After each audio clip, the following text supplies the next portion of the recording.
ஆண்டவராகிய இயேசு கிறிஸ்துவின் நாமத்தில் உங்கள் யாவருக்கும் என் அன்பின் நல்வாழ்த்துக்கள். மீண்டுமாக ஒரு பிரசங்க பீடம் நிகழ்ச்சியிலே உங்கள் யாவரையும் சந்திப்பதில் கர்த்தருக்குள் நான் அதிக மகிழ்ச்சி அடைகிறேன்.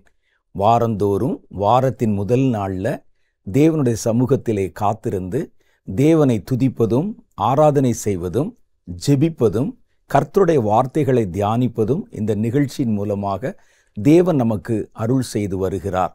ஒவ்வொரு வாரத்தை சந்திப்பதற்குண்டான ஆவியினுடைய பலனையும் ஆலோசனைகளையும் கர்த்தர் இந்த நிகழ்ச்சியின் மூலம் நமக்கு அருளி செய்கிறார். இந்த நிகழ்ச்சி எனக்கும் அதிக பயனுள்ளதாக இருக்கிறது. நான் கற்றுக்கொள்ளவும் பல வார்த்தைகளை நான் பிரசங்கம் பண்ணும்போதே கர்த்தர் எனக்கும் அந்த வார்த்தைகளிலே பல செய்திகளை கற்றுக் கொடுப்பதை தெளிவாக என்னால் உணர முடிகிறது. அப்போ இதிலிருந்து நமக்கு நல்லா தெரிகிற ஒரு காரியம் என்னென்னா, பேசுவது நான் அல்ல அல்லது நாம் அல்ல, கர்த்தருடைய ஆவியானவரே பேசி வழி நடத்துகிறார். நான் சொல்லணும்னு சொல்லி ஆயத்தப்பட்டு வந்தது கொஞ்சமாக இருக்கும். ஆனால் பேசும்போது பரிசுத்த ஆவியானவர் பல காரியங்களை நினைவூட்டி பல காரியங்களை ஒன்றோடு ஒன்று சம்பந்தப்படுத்தி புதிய கருத்துக்களை புதிய காரியங்களை வெளிப்படுத்தி வருகிறார்.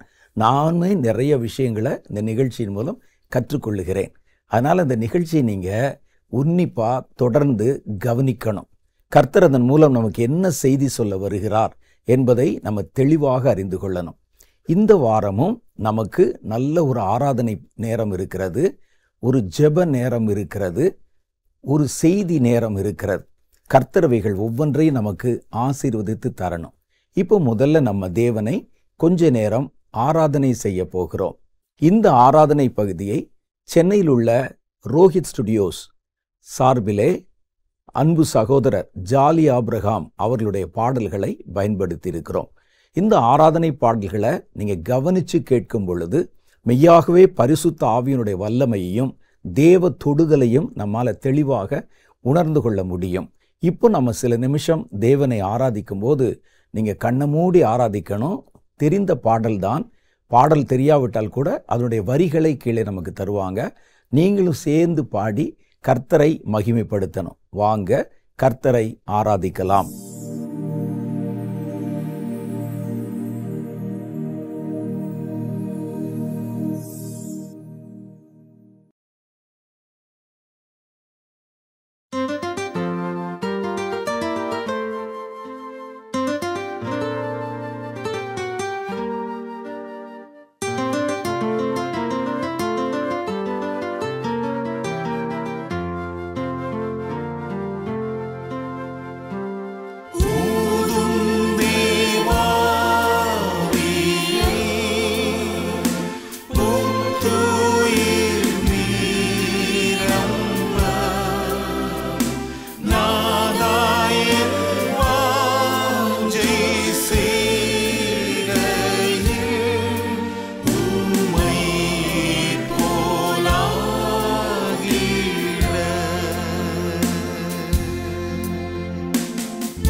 நல்ல ஒரு ஆராதனை நேரத்துக்குள்ளே நம்ம கடந்து போனோம். இப்போ அடுத்து நம்ம கர்த்தருடைய பாதத்தில் கொஞ்ச நேரம் ஜெபம் பண்ண போகிறோம். நம்மை சுற்றி நடக்கிற பல விஷயங்களை கவனித்து பார்க்கும் பொழுது நமக்கு ஒரு அச்சம் உண்டாகிறது. ஏன்னா கால மாற்றம் வெகு தீவிரமாக வேதத்தில், கர்த்தருடைய வேதத்தில் கடைசி காலங்களை பற்றி சொல்லப்பட்ட எல்லா சம்பவங்களும் நிறைவேறுகிறதை கண்கூடா பார்க்க முடியுது. லூக்கா சுவிசேஷம் 21:36 அவர் சொல்லும்போது, இந்த கடைசி காலத்தின் பயங்கர நிகழ்வுகளுக்கெல்லாம் நீங்கள் தப்பித்து மனுஷகுமாரன் வரும்பொழுது அவரை எதிர்கொள்ள பாத்திரவான்களாய் எண்ணப்படும்படி விழித்திருந்து ஜெபம் பண்ணுங்கள் என்றார்.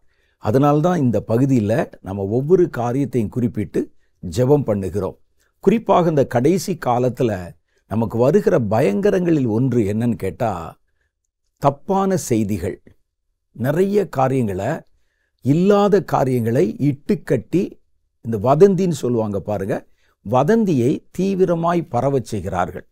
இதில் மிக முக்கியமான பங்காற்றுவது என்ன அப்படின்னு கேட்டால், சோஷியல் மீடியாஸ். உலகம் முழுவதிலுமே எந்த ஒரு செய்தியை நம்மை நம்ப வைப்பதற்கு சோஷியல் மீடியாஸ் ரொம்ப முயற்சி பண்ணுகின்றன. அது ஒரு எலெக்ஷனாக இருக்கலாம், ஒரு தனி நபர் விமர்சனமாக இருக்கலாம், ஒரு ஊழியமாக இருக்கலாம். எது ஒன்றையும் சோஷியல் மீடியாவில் என்ன வருகிறதோ அதை திருப்பி திருப்பி திருப்பி திருப்பி சொல்லி நம்மை மன ஏற்றம் அடைய வைத்து மனச்சிதைவுக்குள்ளே ஆளாக்கி அதுதான் உண்மை என்பதை போல நம்ப வச்சிருவாங்க.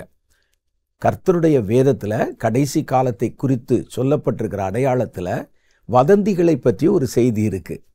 கிறிஸ்து இங்கே இருக்கிறார், அங்கே இருக்கிறார் என்று சொன்னால் நம்பி புறப்படாதிருங்கள்.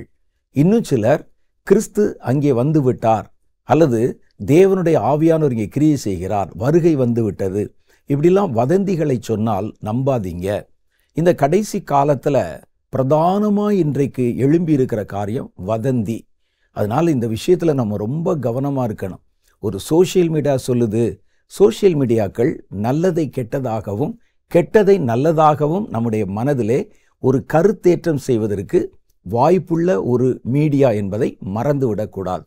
ஒரு பொல்லாத மனுஷனை திருப்பி திருப்பி திருப்பி சொல்லி நல்லவன் என்பதை போல நம்மை நம்ப வைத்து ஏற்றுக்கொள்ள வச்சிருவாங்க. ஒரு சம்பவத்தை நல்லது போல காண்பித்து அதை ஏற்றுக்கொள்ள வச்சிருவாங்க. இதே மாதிரி தான் அந்தி கிறிஸ்து வரும்போது அவனுக்கு முட்டு கொடுப்பதற்கு இந்த சோஷியல் மீடியாக்கள் ரொம்ப உதவியாக இருக்கும்.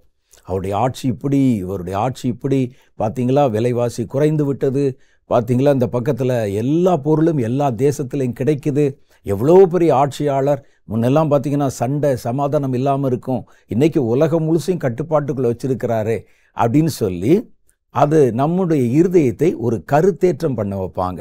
வதந்திகளுக்கு நீங்கள் ரொம்ப ஜாக்கிரதையாக இருக்கணும். அதுவும் சோஷியல் மீடியாஸில் பார்க்குற எதையும் எல்லாவற்றையும் உடனே நீங்கள் நம்பிவிடக்கூடாது. நமக்கு அதனால தான் வேத புஸ்தகம் கொடுக்கப்பட்டிருக்கு. வேதத்தோடு அதை ஒப்பிட்டு பார்த்து இது சரிதானா என்பதை விளங்கி கொள்ளணும். யாராவது சொல்கிறத கேட்டு அது உண்மை என்று அப்படி நம்பாமல் எல்லாவற்றையும் சோதித்து பார்த்து நலமானதை பிடித்து கொள்ளுங்கள் என்று கர்த்தருடைய வேதம் சொல்லுது. இதனால் நீங்கள் தொடர்ந்து இந்த காரியத்துக்காக ஜெபம் பண்ணணும். சோஷியல் மீடியாஸில் வெகு தீவிரமாய் பரவ பண்ணுகிற எதையும் நீங்கள் உடனே நம்பி விடாமல் அது தேவனுடைய வசனத்தில் எப்படி இணைந்து போகிறது, பொருந்தி போகுதா, அதோடைய உண்மை தன்மை என்ன என்பதை நீங்கள் அறிந்து கொள்வது ரொம்ப முக்கியமானது. தமிழில் திருக்குறளை சொல்லுவாங்க, எப்பொருள் யார் யார் வாய் கேட்பினும் அப்பொருள் மெய்ப்பொருள் காண்பதறிவு. எதை யார் யார் சொன்ன கேட்டாலும் அதோடைய உண்மைத்தன்மையை அறிந்து அதை ஏற்றுக்கொள்வதுக்கு பேர் தான் அறிவுன்னு சொல்லியிருக்கிறாங்க.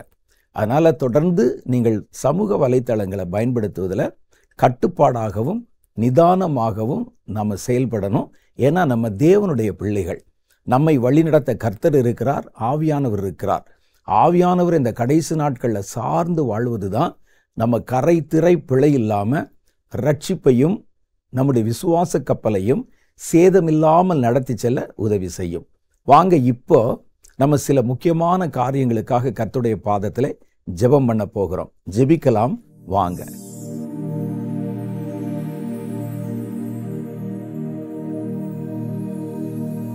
Praise the Lord. இந்த நாள்லயும் நம்ம எல்லாரும் சேர்ந்து தேவனுடைய பாதத்துல நம்ம வைராக்கியமாக மன்றாடி அதே நேரத்துல ஒரு யுத்த ஜெபத்தை நம்ம செய்ய போகிறோம். இன்னைக்கு நம்ம எதற்காக ஜெபிக்க போகிறோம் அப்படின்னு சொன்னா, நம்முடைய தேசத்துல இருக்க, நம்முடைய குடும்பத்துல இருக்க, நம்முடைய திருச்சபைகள்ல இருக்க வாலிபர்களுக்காக நம்ம உத்தரவாதம் செய்து ஜெபிக்கணும். வாலிபர்கள் மேல தேவனாகிய கர்த்தர் உன்னதமான திட்டங்கள், நிறைய காரியங்களை வைத்திருக்கிறார். இந்த கடைசி நாட்கள்ல வாலிபர்களை வல்லமையா எடுத்து பயன்படுத்தணும் அப்படின்னு சொல்லி தேவனாகிய கர்த்தர் திட்டம் வைத்திருக்கிற பொழுது, அவர்களுக்கு விரோதமாக சாத்தான் என்னென்னலாம் தீமைகளை கொண்டு வந்து அதை நடக்க விடாம செய்யறான் அப்படிங்கிறத தான் இந்த நாள்ல நம்ம அறிந்து கொண்டு, சாத்தானுடைய சேனைகளை நம்ம கட்டி அவனுடைய தந்திரங்களை முறியடித்து நம்முடைய வாலிபர்களுக்காக உத்தரவாதம் செய்து ஜெபிக்க போகிறோம். சரி, வாலிபர்கள் அப்படின்னு சொன்னா அவங்க நினைச்சாங்கன்னு அப்படின்னா தேசத்துல எப்படிப்பட்ட மாற்றங்களையும் அவங்களால கொண்டு வந்துட முடியும். அந்த அளவுக்கு பராக்கிரமம் உள்ளவர்கள் தான் நம்முடைய வாலிபர்கள். அந்த அளவுக்கு எல்லாத்தையுமே அவங்க துணிந்து செயல்படக்கூடியவங்க.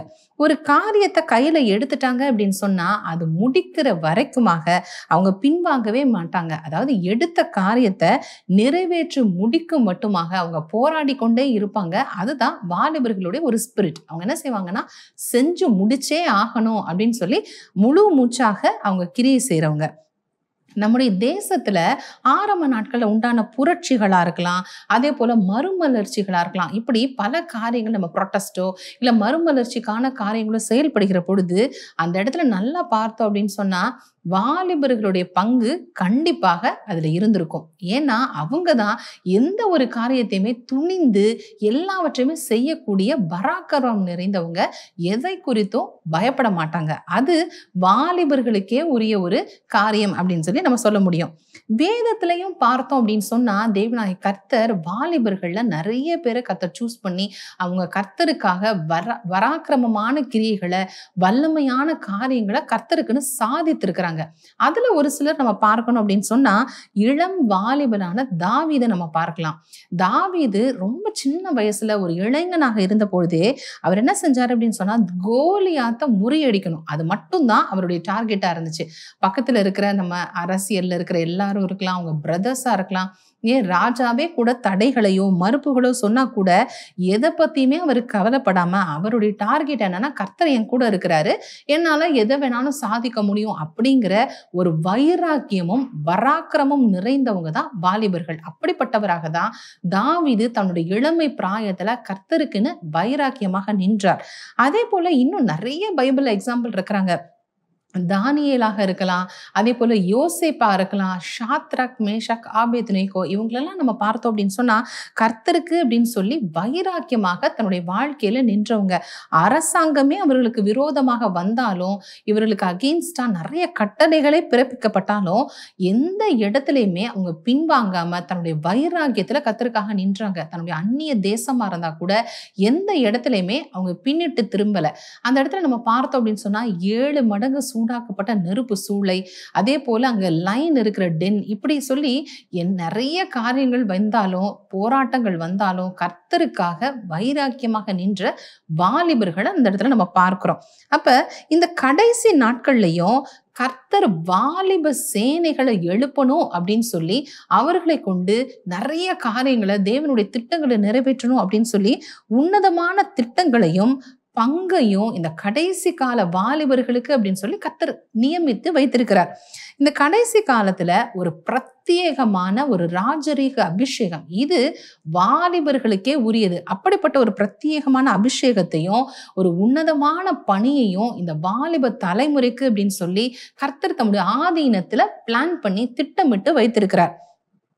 இந்த கடைசி நாட்கள்ல வைராக்கியமும் பலமும் தைரியமும் நிறைந்த வாலிப சேனை எழும்பணும் அப்படிங்கிறதற்காகவும் அவர்களை கொண்டு சாத்தானையும் அவனுடைய சகல தந்திரங்கள், இந்த திரைமறைவுல சாத்தான் நிறைய தந்திரங்கள் செய்யறான்ல, இந்த எழுப்புதல் திட்டத்துக்கு தடைகளை கொண்டு வருவதா இருக்கலாம், அதே போல இன்னும் என்னென்னலாம் பிளான்ஸ் பண்றானோ, அந்த இருளில் என்னென்னலாம் பிளான் பண்றானோ அதை எல்லாவற்றையும் அவங்க அறிந்து கொண்டு சாத்தானுடைய தந்திரங்களை அழித்து போடணும் அப்படிங்கிறது தான் வாலிபர்களுக்கு தேவனாகிய கர்த்தர் வைத்திருக்கிற ஒரு விசேஷித்த உன்னதமான திட்டமாக இருக்கு.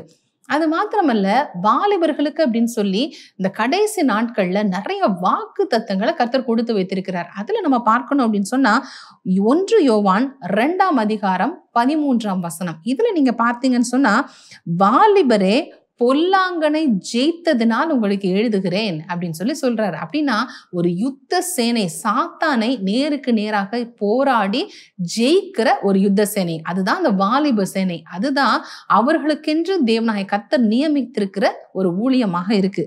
அதே போல யோவேல் 2ஆம் அதிகாரத்துல பார்த்தோம் அப்படின்னு சொன்னா, இந்த கடைசி கால அபிஷேகத்துல வாலிபர்களுக்கு அப்படின்னு சொல்லி ஒரு பிரதானமான ஒரு பங்கை வைத்திருக்கிறார். அது என்ன அப்படின்னு சொன்னா, அவங்க தரிசனங்களை பார்ப்பாங்க. தரிசனங்களை பார்த்து இனி வரப்போகிற காரியங்களை பார்த்து அவங்க உலகத்துக்கு அறிவிப்பாங்க அப்படின்னு சொல்லி தேவனாகிய கர்த்தர் நிறைய வாக்கு தத்தங்களை இந்த கடைசி நாட்கள்ல நம்முடைய வாலிப பிள்ளைங்களுக்கு அப்படின்னு சொல்லி அவரு தீர்மானம் எடுத்து வைத்திருக்கிறார்.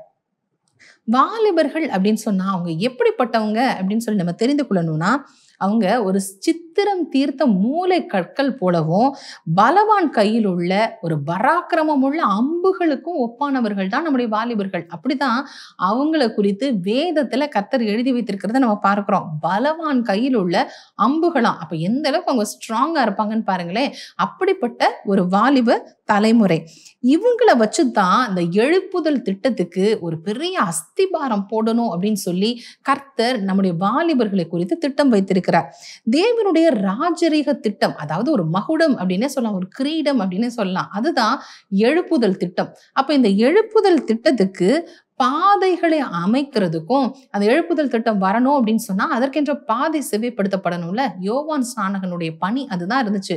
இயேசு கிறிஸ்து வருவதற்கு முன்பதாக அவர் பாதைகளை செவ்வைப்படுத்தினார். அதே போல இந்த கடைசி நாட்கள்ல கர்த்தருடைய இருதயத்தில் இருக்கிற ஒரு உன்னதமான ராஜரீக திட்டமான எழுப்புதல் நம்ம தேசத்துக்கு வரணும் அப்படின்னு சொன்னா அதற்கென்று பாதைகளை அமைக்கிறதும், அந்த எழுப்புதலை கொண்டு வருவதற்கும் என்னென்னலாம் தடைகள் இருக்கு, அந்த தடைகள் எல்லாம் ஜெயித்து அந்த எழுப்புதலை நம்முடைய தேசத்துக்கு கொண்டு வர்றதுக்கும், அதே போல அது கொண்டு வர்றது மாத்திரமல்ல, எல்லா இடங்களுக்கும் அதை பரவ செய்யணும், ப்ரபகேட் பண்ணணும். அப்ப இப்படிப்பட்ட ஒரு உன்னதமான பணிகளை, ஒரு முக்கியமான பணிகளை தேவனாகிய கர்த்தர் நம்முடைய வாலிபர்களுக்கு அப்படின்னு சொல்லி ஸ்பெசிஃபைடா வைத்திருக்கிறார்.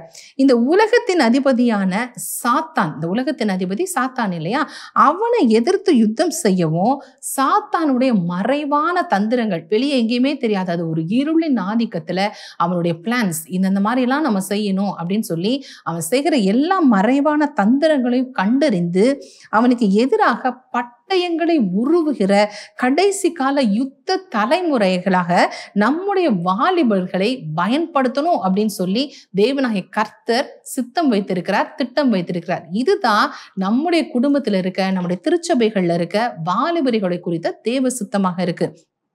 அது மாத்திரமல்ல, இந்த கடைசி நாட்கள்ல யோசுவாவை போல இயற்கைக்கு அப்பாற்பட்ட காரியங்கள். யோசுவா என்ன செய்தார்னு பார்த்தா, அந்த யுத்தத்துல சூரியனையும் சந்திரனையும் தரித்து நிற்க செய்தார். இது நீங்க பாருங்களேன், இது இயற்கைக்கு அப்பாற்பட்டது. சூரியனா இவ்வளவு மணி நேரம் இருக்கணும், ஏன்னா அந்த சுழற்சி நடந்து கொண்டே இருக்கணும். இது இயற்கை. அந்த இயற்கையவே கட்டளை கொடுத்து தன்னுடைய கைகளை அடக்குகிற ஒரு அதிகாரம். அப்ப இப்படிப்பட்ட அதிகாரத்தை தேவனாகிய கர்த்தர் நம்முடைய வாலிபர்களுக்கு கொடுக்கிறார். இயற்கைக்கு அப்பாற்பட்ட காரியங்களை செய்கிறவர்களாகவும், அதே போல இந்த கண்கள் திறக்கப்பட்டு தேவ தரிசனங்கள் கர்த்தர் என்னென்னலாம் வைத்திருக்கிறார், என்ன செய்யணும்னு வைத்திருக்கிறார், அப்படிப்பட்ட தரிசனங்களை அவங்க காணணும் அப்படின்றதுக்காகவும், சாத்தானுடைய அந்த இருளின் கிரியைகள்னு சொன்னேன்ல, அது என்னென்னலாம் மறைவிடத்தின் கிரியைகள், அதையெல்லாம் பார்த்து ஜனங்களிடத்துல வெளிப்படுத்தி சொல்லி அதை முந்தி கட்டணும் அப்படிங்கிறதுக்காகவும் நம்முடைய வாலிபர்களை கர்த்தர் இந்த நாளிலே அபிஷேகம் பண்ணி கொண்டே வருகிறார் அப்படிங்கிறத தான் நம்ம தெரிந்து கொள்ளணும். இந்த நாட்கள்ல அப்படிப்பட்ட வாலிப சேனை கர்த்தருக்கு தேவை. அப்ப அவர்களை கர்த்தர் தேர்வு செய்து கொண்டு வருகிற பொழுது நம்முடைய வாலிபர்கள் இந்த நாள்ல தயாராக ஆயத்த நிலைமையில இருக்கணும். அதுக்காக நம்ம ஜெபிக்க வேண்டியது ரொம்பவும் அவசியமாக இருக்கு.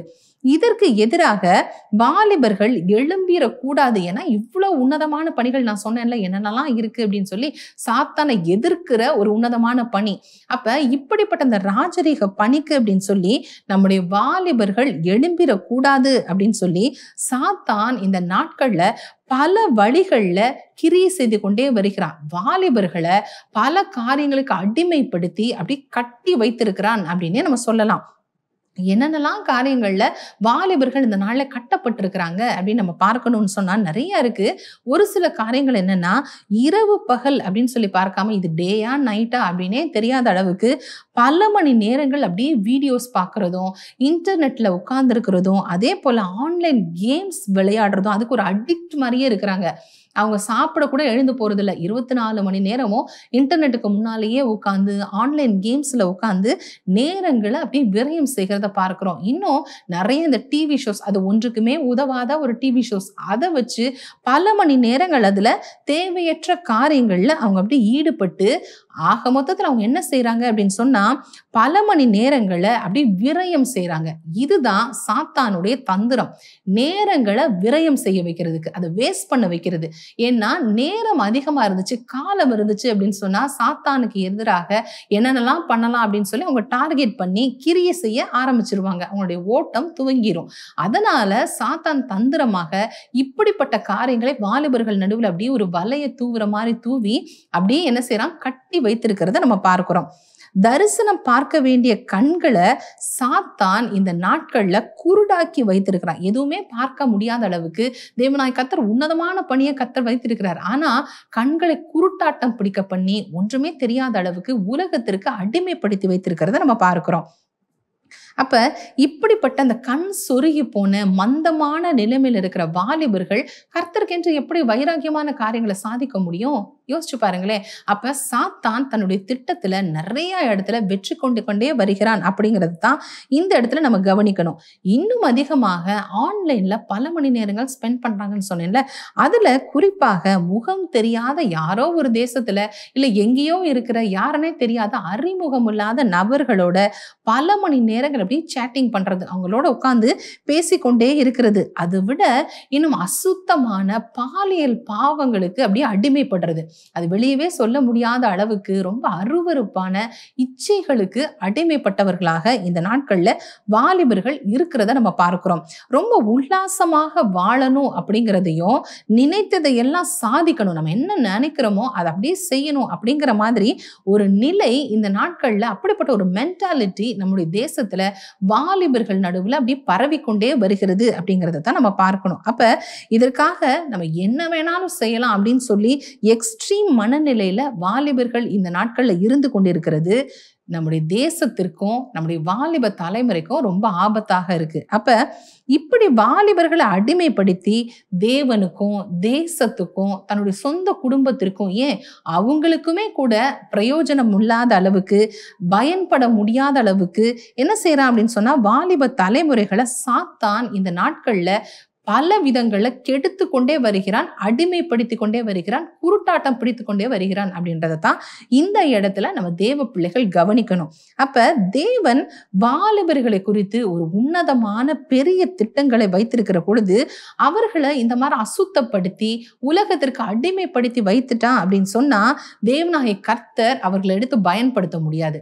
ஏன்னா அவருடைய நீதியின் அடிப்படையில பரிசுத்தம் உள்ள வேறு பிரிக்கப்பட்ட வாலிபர்களை தான் ராஜ்யத்தின் பணிகள்ல யூஸ் பண்ண முடியும். அப்ப சாத்தான் இந்த நாள்ல என்ன செய்யறான், இதனாலதான் தேவ திட்டத்தை தடுக்கணும் அப்படிங்கிறதுக்காக நம்முடைய வாலிபர்களை அசுத்தப்படுத்தி கொண்டே வருகிறான், அடிமைப்படுத்தி கொண்டே வருகிறான் அப்படின்னு சொல்லி பார்க்கிறோம்.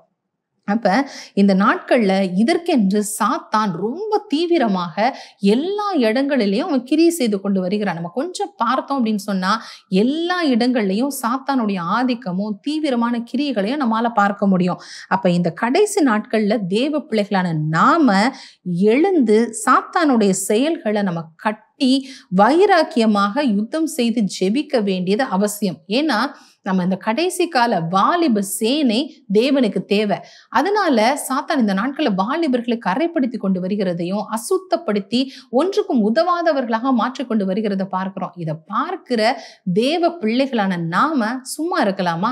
சாத்தானுக்கு விரோதமாக நம்முடைய பிள்ளைகள் இந்த நாட்கள்ல எழும்பணும், கட்டுக்கள் அறுக்கப்படணும். கர்த்தருக்கென்று வைராக்கியமான ஒரு யுத்த சேனையாக, ஒரு யுத்த தலைமுறையாக நம்முடைய தேசத்துல இருக்க, நம்முடைய திருச்சபைகளில் இருக்க, நம்முடைய குடும்பத்தில் இருக்கிற வாலிபர்கள் இந்த நாட்கள்ல எழும்பணும் அப்படிங்கிறதுக்காக போராடி ஜெபிக்கலாம் வாங்க.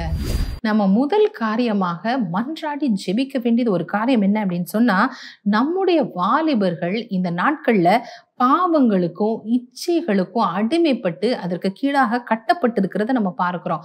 குறிப்பாக நம்ம சொல்லணும் அப்படின்னு சொன்னா இந்த சோஷியல் மீடியா. அப்ப இந்த சோஷியல் மீடியாக்களுக்கு அவங்க அடிமைப்பட்டு பல மணி நேரங்கள்ல அது அப்படியே விரயம் செய்து கொண்டு வருகிறத பார்க்கிறோம். அப்ப இந்த நாட்கள்ல நம்ம என்ன செய்யணும்னா, நம்முடைய வாலிபர்கள் இப்படிப்பட்ட பிடிகளில் இருந்து விடுவிக்கப்படணும் அப்படிங்கிறதற்காகவும் ஒரு உணர்வுள்ள இருதயத்தை தேவனாகிய கர்த்தர் நம்முடைய வாலிபர்களுக்கு கட்டளையிடணும். தடைகளை குறித்த, அதாவது என்னென்னலாம் தடைகள் நம்ம மேல வருது அப்படிங்கிறத அவங்க உணர்ந்து கொண்டு அந்த தடைகளை தாண்டி ஜெயிக்கிறவர்களாக நம்முடைய வாலிபர்கள் இந்த நாளிலே மாறுவதற்காகவும், தங்களை குறித்த தேவ சித்தம் என்ன, ஏன்னா ஒரு உன்னதமான திட்டத்துக்கு தான் நம்முடைய வாலிபர்களை சூஸ் பண்ணியிருக்கிறாரு. அப்ப அப்படிப்பட்ட அந்த உன்னதமான திட்டம் ஏன் மேல இருக்குது அப்படிங்கிறத இந்த வாலிபர்கள் உணர்ந்து கொள்ள உணர்வுள்ள இருதயத்தை கர்த்தர் கொடுக்கணும் அப்படிங்கிறதுக்காகவும், இந்த கடைசி நாட்கள்ல திரளான வாலிபர்கள் தேவனாய் கர்த்தர் தொடணும். அவங்களுடைய இருதயத்தை கர்த்தர் தொட்டு இந்த ராஜரிக திட்டத்திற்கென்று அவர்கள் பயன்படுத்தப்படணும். அவங்களுடைய ஆத்துமா இந்த நாட்கள்ல காக்கப்படுவதற்காகவும், உலகத்தினுடைய மாயையில அவங்க இந்த நாட்களை சிக்கி தவித்து கொண்டிருக்கிறாங்க. அப்ப இப்படிப்பட்ட வாலிபர்கள் இனி வருகிற நாட்கள்ல உலகத்தின் எந்த பிடியிலையும் அவங்க சிக்கிக் கொள்ளக்கூடாது. அந்த கண்ணிகளுக்கு தெரித்து தேவனுக்கென்று நம்முடைய வாலிபர்கள் பயன்படணும் அப்படிங்கிறதுக்காக இணைந்து ஜெபிப்போம். சர்வவல்லமையுள்ள தேவனே, உம்மை துதிக்கிறோம், உம்மை ஸ்தோத்திரிக்கிறோம் ஏசப்பா. நீர் உண்டாக்கின வாலிபர்களுக்காக அந்த நாள் உம்முடைய சமூகத்துல நாங்க வருகிறோம் ஆண்டவரே. அவர்களுக்கு விரோதமாய் சத்துருவானவன் கொண்டு இருக்கிற எல்லா திட்டங்களும் நசரேய இயேசுவின் நாமத்தினால முறியடிக்கப்படட்டும் நாங்க ஜெபிக்கிறோம். சோசியல் மீடியா போன்ற காரியங்கள்னால, இச்சைகள் போன்ற காரியங்கள்னால தங்கள் வாழ்க்கையை கரைப்படுத்தி கொண்டு அன்றைய எதற்காக வாழ்கிறோம் என்று அறியாதபடி அவங்க மனக்கண்களை குருடாக்கி வைத்திருக்கிற எல்லா சத்துருடைய திட்டங்களும் நசரேய இயேசுவின் நாமத்தினால முறியடிக்கப்படட்டும் நாங்க ஜெபிக்கிறோம் ஏசப்பா. அவங்களுக்கு விரோதமான பிசாசின் கண்ணிகள் தெரிபட்டு போகட்டும் இயேசுவின் நாமத்தினால.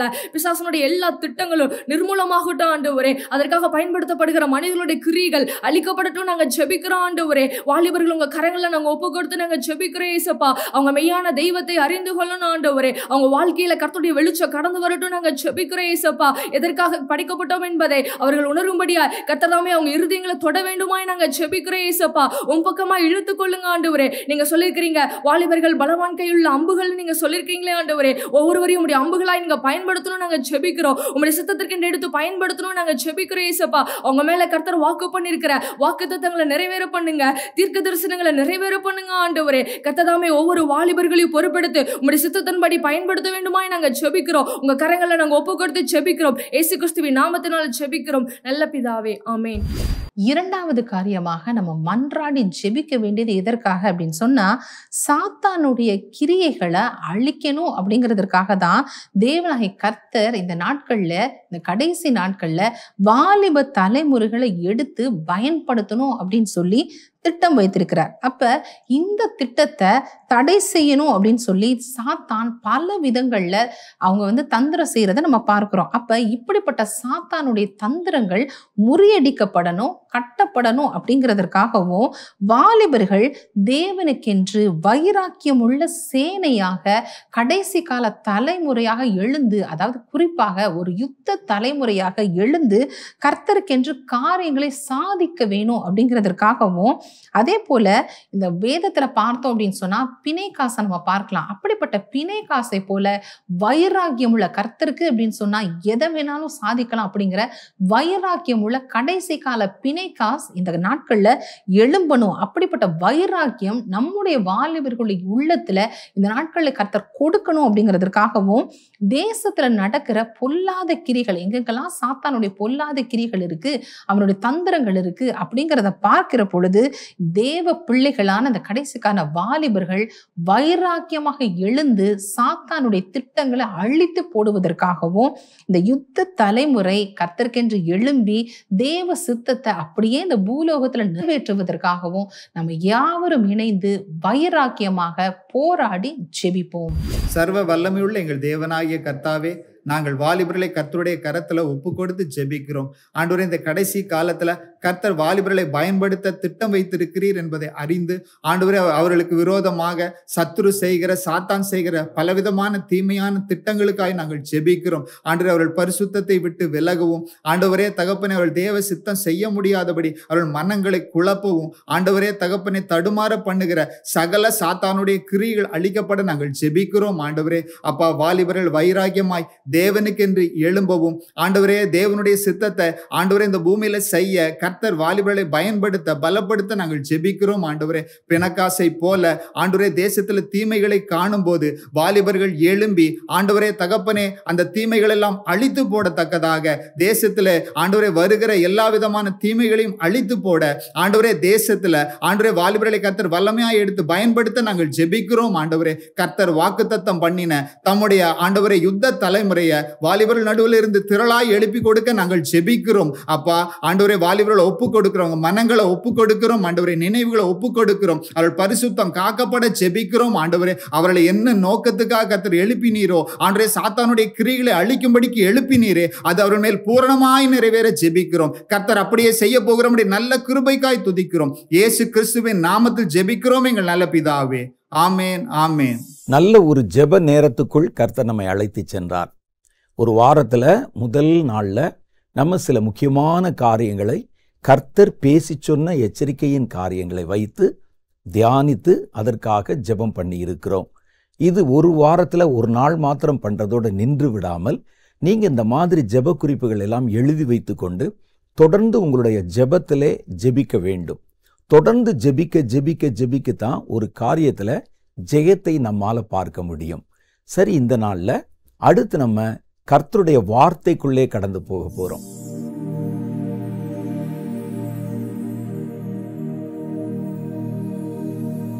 இன்றைக்கு நம்முடைய தியானத்திற்கென்று நான் தெரிந்து கொண்ட வேத வசனம் 1 பேதுருவின் புஸ்தகம் 5வது அதிகாரம் 5வது வசனத்தில் அடங்கியிருக்கிறது.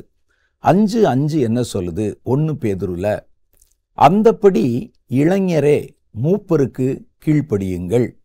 நீங்கள் எல்லோரும் ஒருவருக்கொருவர் கீழ்ப்படிந்து மனத்தாழ்மையை அணிந்து கொள்ளுங்கள். பெருமை உள்ளவர்களுக்கு தேவன் எதிர்த்து நிற்கிறார், தாழ்மை உள்ளவர்களுக்கோ கிருபை அளிக்கிறார். இதான் அந்த வசனம். வேதம் சொல்லுது, மூப்பர்களுக்கு, வயது முதிர்ந்தவர்களுக்கு, அனுபவசாலிகளுக்கு கீழ்ப்படியணும். வாலிபம் எதையும் மதிக்க கற்றுக் கொடுக்காது. வாலிபத்தில் நம்முடைய சரீரத்தில் உண்டான பலம், நமக்கு தான் எல்லாம் தெரியும் என்ற ஒரு நம்பிக்கை, இவைகளெல்லாம் நம்மை மற்றவர்களுக்கு கீழ்ப்படிய விடாமல் செய்துவிடும். இது வாலிபத்தினுடைய இயல்பு. அது வெளி உலகத்தில் எப்படி வேண்டுமானால் இருக்கலாம். ஆனால் கர்த்தருடைய வேதம் சொல்லுது, வாலிபர்கள் தங்களுடைய சுய பலத்தை சார்ந்து, சுய ஞானத்தை சார்ந்து, சுய அறிவை சார்ந்து இருக்கிறவங்க தான் யாருக்கும் கீழ்ப்படிய மாட்டான். தகப்பன் தாய்க்கு கீழ்ப்படிய மாட்டான், ஆசிரியர்களுக்கு கீழ்ப்படிய மாட்டான், சபைக்கு கீழ்ப்படிய மாட்டான், வயதானவர்களுக்கு பெரியவர்களுக்கு கீழ்ப்படிய மாட்டாங்க. வேதம் சொல்லுது, வெளி உலகத்தில் அது இயற்கையாய் நடக்கக்கூடியது தான். ஆனால் கர்த்தருடைய பிள்ளைகள் அது மாதிரி இருக்கக்கூடாது. நீங்கள் வாலிபத்தின் பலத்தை சாராமல், வாலிபத்திலே உங்களுக்கு கிடைத்திருக்கிற ஞானத்தை சாராமல், நீங்கள் மூப்பர்களுக்கும் முதியோர்களுக்கும் கீழ்ப்படியுங்கள். அவங்க சொல்றதை யோசித்து பார்த்து அதில் இருக்கிற நன்மை நீங்கள் எடுத்துக்கொள்ளுங்கள். நீங்க இப்ப நடந்து வர்ற பாதையில அவங்க ஏற்கனவே நடந்து வந்திருப்பாங்க. அதனால் அவர்களுக்கு எங்கே கல் இருக்கிறது, எங்கே முள் இருக்கிறது, எந்த இடத்துல இருட்டு இருக்கிறது, எந்த இடத்துல வெளிச்சம் இருக்கிறது என்பதெல்லாம் அவர்கள் அனுபவபூர்வமாக அறிந்திருப்பாங்க. அதனால் அவங்க சொல்றத எல்லாத்தையும் அப்படியே ஏற்றுக்கொள்ளுன்னு நான் சொல்லலை. அதனுடைய நம்பகத்தன்மையை, அதனுடைய உண்மைத்தன்மையை நீங்கள் கொஞ்சம் நிதானித்து விளங்கி கொண்டு மூப்பர்களுக்கு கீழ்ப்படியுங்கள் என்று வேதம் சொல்லுது. அடுத்தது சொல்லுது, தாழ்மை பெருமை உள்ளவர்களுக்கு தேவன் எதிர்த்து நிற்கிறார், தாழ்மை உள்ளவர்களுக்கோ கிருபை கொடுக்கிறார். இப்போ இந்த வசனத்தை வச்சு நம்ம பார்த்தோம்னா பெருமை உள்ளவர்களையும் தாழ்மை உள்ளவர்களையும் பற்றி வேதம் இந்த இடத்துல வெளிப்படுத்துகிறது. முன்னால் சொல்லப்பட்டது என்ன சொல்லுதுன்னா, மூப்பர்களே மூப்பர்களுக்கு கீழ்ப்படியுங்கள், இளைஞர்களே மூப்பர்களுக்கு கீழ்ப்படியுங்கள். அப்போ பெருமை பற்றி ஏன் இந்த இடத்துல பேசணும்னு சொன்னால், பெருமை ஒருவனுக்குள்ளே இருந்தால் அது கீழ்ப்படியாமையை கொண்டு வரும். கீழ்ப்படியாமையினுடைய காரணமே, அதனுடைய மூல வேரே பெருமைதான். பெருமை எனக்குள்ள இருந்துச்சுன்னா, இவர் யார் எனக்கு சொல்லுவது, இவரை விட எனக்கு ரொம்ப தெரியும், இவர் யார் எனக்கு கற்பிப்பதற்கு, எனக்கு இதை விட நல்லா சிறப்பாக செய்ய தெரியும் என்ற ஒரு எண்ணம் நமக்குள்ளே வந்துவிடும். வேதம் சொல்லுகிறது, ஒருவனுக்குள்ளே பெருமை, மறைவான பெருமை இருந்தால் அது யாருக்கும் கீழ்ப்படிய விடாமல் செய்துவிடும். மாத்திரல்ல, பெருமை உள்ளவனுக்கு தேவன் எதிர்த்து நிற்கிறார். பெருமை உள்ளவன் என்ன செய்தாலும் முதல்ல நல்லா இருக்கிற மாதிரி தெரியும், கடைசியில் அது கைவிட்டு போயிடும், நம்மை விட்டு விலகி போயிடும், உடஞ்சி போயிடும், நம்முடைய காலை வாரி விட்டு விடும். அதனால் வேதம் சொல்லுது, கர்த்தர் எதிர்த்து வந்தால் எப்படி இருக்கும் யோசிச்சு பாருங்க. ஒரு மனிதன் எதிர்த்தாலே நமக்கு கஷ்டம், கர்த்தர் நமக்கு எதிராக வந்தால் நமக்கு எந்த இடத்துலையுமே சகாயம் கிடைக்காது. வலது பக்கம் போனாலும் சகாயம் இருக்காது, இடது பக்கம் போனாலும் சகாயம் இருக்காது. அப்போ தேவன் என்ன சொல்கிறார்னா, நீங்கள் மனத்தாழ்மையாக இருங்க, என் கிருபை உங்களுக்கு எப்போவுமே கூட இருக்கும். பெருமை இருந்ததுன்னா கர்த்தர் அவனுக்கு எதிர்த்து நிற்கிறார். வேதம் அப்படி சொல்லுகிறது. வெளி பார்வைக்கு பெருமை என்பது ஒரு பாவம் மாதிரி தெரியாது. நான் ரட்சிக்கப்பட்ட புதுசில் டாக்டர் பில்லி கிரஹாம் எழுதின ஒரு புஸ்தகம், கொல்லும் கொடிய பாவங்கள் 7, ஒரு மனிதனுடைய ஜீவனை அழிக்கக்கூடிய 7 பாவங்கள் பற்றி ஒரு புத்தகம் எழுதியிருந்தார். நீங்களும் பல பேர் அதை வாசிச்சிருப்பீங்க. ரொம்ப பிரபலமான ஒரு புஸ்தகம். அதில் பெருமை என்னும் பெரும் பாவத்தை குறித்து அவர் ஒரு கட்டுரை எழுதியிருக்கிறார். பெருமை வெளிப்பார்வைக்கு தெரியாது, அது பாவம் மாதிரியும் தெரியாது, ஆனால் அதுதான் பாவங்களிலே பிரதான பாவம். எல்லா பாவத்துக்கும் வேறு பெருமைதான் என்று அந்த புஸ்தகத்தில் அவர் குறிப்பிட்டிருப்பார். அது என்ன அப்படின்னு நீங்கள் கேட்டிங்கன்னா, சாத்தான் வானத்திலிருந்து விழுந்ததற்கு காரணமே பெருமைதான். அந்த பெருமைக்கு பிறகு சாத்தான் விழுந்து மனிதனை வஞ்சித்து பல பாவங்கள் உலகத்துக்குள் வருவதற்கு அவன் வாசல்களை திறந்து வைத்தான். அப்போ எல்லாவற்றுக்கும் ஆணிவேரான பாவம் என்னன்னு பார்த்தா மனதிலே தோன்றின பெருமை. அப்போ அந்த பெருமை என்பது வெளி தோற்றத்துக்கு ஒரு பெரிய பாவம் மாதிரி தெரியாது. ஒருவனை கொலை செஞ்ச மாதிரியோ, குடிச்சு வெறிச்சு குடும்பத்தை சீர்குலைத்த மாதிரியோ, ஒரு விபச்சாரம் பாவம் பண்ணின மாதிரியோ, இந்த மாதிரி வேற எந்த பாவத்தை போல ஒரு பாவமாக வெளி தோற்றத்துக்கு தெரியாது. ஆனால் பெருமை என்பது ஒரு பெரும் பாவம். கர்த்தருடைய வேதம் சொல்லுகிறது, பெருமை என்பது எல்லா பாவத்திற்கும் மூல காரணமாக இருக்கிறது. பெருமையினுடைய விளைவுதான் கீழ்ப்படியாமை. கீழ்ப்படியாமையினால தான் பாவம் உலகத்துக்குள் வந்தது. இந்த 2 பாவமும் ஒன்றோடு ஒன்று சம்பந்தம் உள்ளது. பெருமையிலே சாத்தான் விழுந்தான், கீழ்ப்படியாமையினாலே மனிதன் விழுந்தான். ஆக இந்த 2 பாவங்களும் கிட்டத்தட்ட ஒன்று தான். அவர்களுக்குள்ளே கீழ்ப்படியாமை வந்ததற்கு காரணம் என்னன்னா, நாமும் கடவுளை போல இருக்க வேண்டும் என்ற பெருமையை தேடின ஒரு காரணம்தான். கடவுள் எவ்வளவு பெருமை உள்ளவராக இருக்கிறார், அவரிடத்துல எவ்வளவு உயர்ந்த காரியங்கள் இருக்கு, நானும் அது போல மாறணும்னு சொல்லி பெருமைக்குரிய காரியங்களை தேடினது தான் கீழ்ப்படியாமைக்கு காரணம். அப்போ அதனால பெருமை என்பது வெளி தோற்றத்திற்கு ஒரு பாவம் என்று அறியப்படாவிட்டாலும் பெருமை என்பது ஒரு பெரும் பாவம். ஒரு ஆளை பார்த்தா உடனேலாம் கண்டுபிடிக்க முடியாது, அந்த பாவமாக அது வெளியே தெரியாது. ஆனால் அவருடைய சுபாவத்திலையும் குணத்திலையும் பெருமை மறைந்திருப்பதை நாம் அறிந்து கொள்ள முடியும். ஆக சாத்தானுடைய பெருமைதான் அவனை முதல்ல கர்த்தருடைய சமூகத்திலிருந்து விழத்தள்ளிற்று. பெருமை உள்ளவனுக்கு தேவன் எதிர்த்து நிற்கிறார். சாத்தானுக்குள்ள பெருமை வந்ததுனால தான் கர்த்தர் அவனுக்கு எதிர்த்து நின்று அவனை வானத்திலிருந்து கீழே தள்ளி போட்டார். அப்போ அதுக்கு காரணம் என்னன்னா பெருமை. அப்போ அந்த பெருமை உள்ளவனுக்கு தேவன் எதிர்த்து நிற்கிறார். பெருமை உள்ளவன் தேவனை விட்டு விலகி விடுகிறான், அல்லது கர்த்தர் அவனை விலக்கி விடுகிறார். ஒரு பெரிய விழுகை வருவதற்கு முன்னால காரணம், விழுதலுக்கு முன்னானது மன மேட்டிமை என்று வேதம் சொல்லுது. மேட்டிமை தான் விழுதலுக்கு காரணம். மேட்டிமையும் பெருமையும் ஒன்று தான். அப்போ அந்த பெருமை வந்து விட்டால் விழுகை வந்து விடுகிறது. சாத்தானுக்குள்ள பாருங்க, மற்ற தூதர்களை விட கர்த்தர் அவனை விசேஷித்த ஸ்தானத்தில் வைத்திருந்தார். அப்போ அவனுக்கு என்னன்னா, மனசுக்குள்ள தான் ரொம்ப பெரியவர் போலவும், மற்ற தூதர்கள் எல்லாரை விட சிறந்தவன் போலவும், தான் கடவுளுக்கு சமானமானவன் போலவும் ஒரு எண்ணம் அவனுக்குள்ளே வந்துருச்சு. என்ன பெரிய கடவுள், நம்ம தான் பக்கத்துலேருந்து பார்க்குறோமே, அவருக்கு இருக்கிற மாதிரி அதே மாதிரி பவர், வல்லமை எல்லாம் நமக்கு கிடைச்சிருக்குதே. அப்போ ஏன் நம்ம கடவுளை விட, கடவுளுக்கு சமானம், கொஞ்ச நாள் கழித்து கடவுளை விட உயர்வு என்ற ஒரு பெருமையான எண்ணம் வந்தது. அப்போ அவன் நினைச்சான், என்னுடைய பவரை வச்சு கடவுளுடைய ராஜ்யத்தை போல ஒரு ராஜ்யத்தை நானே சிருஷ்டித்து என்னை பின்பற்றுகிற தேவ தூதர்களை கொண்டு வந்து அந்த இடத்துல நிரப்பி நான் ஒரு ராஜாவாக இருக்கணும் அப்படின்னு அவன் நினைத்தான் என்று வேதம் சொல்லுகிறது. எசேக்கியேல் தீர்க்கதரிசியின் புத்தகம் 28வது அதிகாரம் 17வது வசனத்தில் சாத்தானுடைய கிரியைகளை பற்றி சொல்றார். உன் அழகினால் உன் இருதயம் மேட்டிமையாயிற்று, உன்னுடைய மினுக்கினால் உன் ஞானத்தை கெடுத்தாய், உன்னை தரையிலே தள்ளி போடுவேன், ராஜாக்கள் உன்னை பார்க்கும்படி உன்னை அவர்களுக்கு முன்பாக வேடிக்கையாக்குவேன்.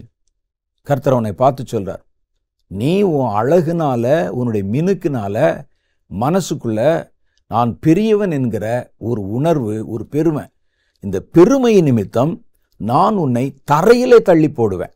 நீ இப்போ வானத்தில் நின்று கொண்டிருக்கிறாய், உன்னை தரையிலே தள்ளி போடுவேன், உன்னை பார்க்கிறவங்களுக்கு முன்னால உன்னை வேடிக்கை பொருளாக மாற்றுவேன் என்று கர்த்தர் சொன்னார். இன்னும் தெளிவா நீங்க சாத்தானுடைய பூர்வீக காரியத்தை பற்றி அறிந்து கொள்ளணும்னா ஏசாயா தீர்க்கதரிசியின் புத்தகம் 14வது அதிகாரம் 12லிருந்து 15 வரைக்கும் வாசி பார்க்கணும். அதில் என்ன சொல்லு தெரியுமா? அதிகாலையின் மகனாகிய விடிவெள்ளியே, சாத்தானுடைய பேர். அதுக்கு ஆங்கிலத்தில் லூசிஃபர், ஓ லூசிஃபர் என்று எழுதியிருக்கோம். அதிகாலையின் மகனாகிய விடிவெள்ளியே, நீ வானத்திலிருந்து விழுந்தாயே, ஜாதிகளை ஈனப்படுத்தினவனே, நீ தரையிலே விழ வெட்டப்பட்டாயே. எதுக்கு காரணம் என்ன? நீ ஏன் வானத்திலிருந்து கீழே தள்ளப்பட்ட? தரையோட தரையா ஏன் நீ வெட்டப்பட்ட? அதுக்கு காரணம் சொல்றாங்க. அடுத்த வசனத்துல, 13வது வசனத்துல, நான் வானத்துக்கு ஏறுவேன், தேவனுடைய நட்சத்திரங்களுக்கு மேலாக என் சிங்காசனத்தை உயர்த்துவேன், வடபுறங்களில் உள்ள ஆராதனை கூட்டத்தின் பர்வதத்திலே வீற்றிருப்பேன் என்றும், நான் மேகங்களுக்கு மேலாக, அதில் பாருங்க, நான் அவன் தன்னுடைய மேட்டிமையை குறித்து, பெருமையை குறித்து சொல்ற வார்த்தை. நான் வானங்களுக்கு மேலாக ஏறுவேன், மேகங்களுக்கு மேலாக உன்னதங்களில் ஏறுவேன், உன்னதமானவருக்கு ஒப்பாவேன், கடவுளுக்கு சமானமாய் மாறுவேன் என்று உன் இருதயத்தில் சொன்னாயே. இதுதான் பாவம். இது வெளியே பார்த்தா தெரியாது, வெளியே பார்த்தா ரொம்ப அழகான தோற்றம். எசேக்கியேல் 28ல் பார்த்தோம், விரும்பப்படத்தக்க ஒரு ரூபம், மிகுந்த அழகு, வெளியே பார்த்தா தெரியல. ஆனா உள்ளுக்குள்ளே மறைந்திருக்கிறது அவனுடைய மேட்டிமை. அந்த மேட்டிமையினால கடவுளுக்கு தன்னை சமானமாய் நினைத்ததினால் அவன் கீழே விழ வெட்ட தள்ளப்பட்டான். இதுதான் கர்த்தருடைய வேதம் காமிக்குது. இந்த பெருமை, அந்த பெருமையை மனுஷனுடைய மனசுக்குள்ளும் கொண்டு வந்து மனிதனை தேவனுக்கு எதிரியாக்கணும். ஏன்னா சாத்தானுக்கு தெரியும், பெருமை உள்ளவனுக்கு தேவன் எதிர்த்து நிற்கிறார். எதிர்த்து நிற்கிறதுக்கு பேர் தான் எதிரி.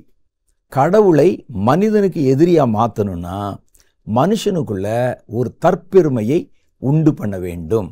அதுக்கு எதை வேண்டுமானாலும் கொண்டு வருவான். ஒரு ஆவிக்குரிய காரியத்தை கூட கொண்டாந்து காமிச்சிருவான். சில ஆட்க பாருங்க, நான் தொட்டாலே சுகமாயிரும், நான் பேசினாலே விடுதலை கிடைச்சிரும் என்று தாங்கள் ஊழியத்தில் செய்கிற காரியத்தை கூட பெருமையாக நினைச்சிருவாங்க. நல்லா யோசிச்சு பார்த்தா தான் தெரியும், நாமல்ல, நம்மை நடத்துகிற கர்த்தரால தான் அதெல்லாம் நடந்தது என்று. சிம்சோனை அதற்கு ஒரு நல்ல உதாரணமாக சொல்லலாம். சிம்சோன் பெரிய வீர தீர பராக்கிரமங்களை செய்தான். உங்களுக்கு தெரியும், 1000 பேரை கழுதை தாடை எலும்பினால் ஒரே அடியிலே அவர்களை கொன்று போட்டான். பெரிய பெரிய யுத்தங்களை தனி ஆளா நின்று கையில் ஆயுதங்கள் கூட இல்லாத சூழ்நிலையில் ஜெயம் பெற்ற ஒரு மனிதன். ஆனால் அதே ஆளை நம்ம பின்னால் பார்க்குறோம், அவனுடைய பிரதிஷ்டை உடைக்கப்பட்ட போது, கர்த்தருடைய ஆவியானவர் அவனை விட்டு விலகின போது, அதுதான் ஒரிஜினல் சிம்சோன். அந்த சிம்சோனை ஒரு சின்ன பையன் கையில் விலங்கு போட்டு இழுத்து வருகிறான். கையிலாக கொடுக்கிறவர்கள் கூட வர்றாங்க. கண் பார்வை போய்விட்டது. இப்போ அவனுக்கு பலமே இல்லை. மாவரைக்கிறவனாக அவனை அடிமைப்படுத்தி வச்சாங்க. இதே சிம்சோனை அவன் நன்றாக இருந்த காலத்தில் அவனை தொட்டு கூட பார்க்க முடியாது யாரும். இப்போ வருகிறவர்களெல்லாம் அவனை கேலி செய்து, ஏளனம் செய்து, மாவரைக்கிற வேலையில் அவனை போட்டு அவரை மாவரைக்க விட்டாங்க. அது காரணம் என்ன தெரியுமா? அவரை பலமுள்ளவராக காண்பித்து கொண்டிருந்த, அவரை பலமுள்ளவராக மாற்றின பரிசுத்த ஆவியானவர் சிம்சோன் பாவம் செய்த போது அவரை விட்டு விலகி விட்டார். அப்படி விலகின பிறகு இருந்த சிம்சோன் தான் ஒரிஜினல் சிம்சோன். அதுக்கு முன்னால் இருந்தது ஆவியானவர். சிம்சோன் என்ற ஒரு டூல், ஒரு கருவியை ஆவியானவர் தன் கையில் எடுத்து பயன்படுத்தினார். அவன் செய்த சாகசங்கள், அவன் செய்த பலமான கிரியைகள், அவன் பெற்ற வெற்றி எல்லாமே ஆவியானவரால் உண்டானது. அப்போ அதே மாதிரி தான் ஒரு ஊழியத்தில் கூட குருடர்கள் பார்வையடைந்தாலும், செவிடருடைய காது கேட்டாலும், முடவர்கள் நடந்தாலும் செய்தது நீங்கள் அல்ல. நமக்குள் இருந்து நம்ம இயக்குகிற பரிசுத்த ஆவியானவர் ஒரு கருவியாக நம்ம எடுத்து பயன்படுத்துகிறார். ஒரு பெரிய யுத்தத்தில் ஒரு ஆள் ஒரு பட்டயத்தை வச்சு சண்டை போட்டு ஜெயம் பெறுகிறார் என்றால் அந்த வாளுக்கு யாரும் பெரிய மரியாதை செய்ய மாட்டாங்க. அதை பயன்படுத்தினவர் தான் மரியாதைக்கு உரியவர். நீங்கள் பார்த்தீங்கன்னா பெரிய பெரிய ராஜாக்கள் பயன்படுத்தின வாள், கத்தி எல்லாம் இன்றைக்கு மியூசியங்களில் வைக்கப்பட்டிருக்கிற பார்த்துருப்பீங்க. பெரிய பெரிய பட்டயங்கள், கத்தியெல்லாம் வச்சிருக்கிறாங்க. பாருங்கள், அந்த கத்திகள் இருக்கின்றன. ஆனால் இன்னைக்கு அது அமைதியாக இருக்கின்றன. இந்த கத்தி ஒரு காலத்தில் போர்களிலே பல வெற்றிகளை பெற்றது, பல பேரை கொன்று ஒழித்தது. ஏன் இப்போ இல்லைன்னா அதை இயக்குகிறவர் இல்லை, அதனால இப்போ வெறுமையாக நிற்குது. அப்போ அதனுடைய மூல பெருமை அதை பயன்படுத்தினவருக்குத்தான், அதை எடுத்து உபயோகப்படுத்தினவர் தான் போய் சேரும். அது மாதிரி தான் கர்த்தர் நம்மை ஒரு காரியத்திலே பயன்படுத்தினால் நாம் அதெல்லாம் விளங்கி கொள்ளாமல் இது என்னால் நடந்தது என்பதைப் போல நம்ம வீண் பெருமை பாராட்டுகிறோம். நாளாவட்டத்தில் இது கொஞ்சம் கொஞ்சமாக உள்ளே வந்து என்ன ஆயிருன்னு கேட்டால், என்னால், நான் தான் செஞ்சேன், ஏன் ஊழியத்தால் என்கிற வார்த்தைகள் வெளிவர ஆரம்பிக்கும். இது கர்த்தருக்கு அருவருப்பானது என்று கர்த்தருடைய வேதம் நமக்கு சொல்லுகிறது.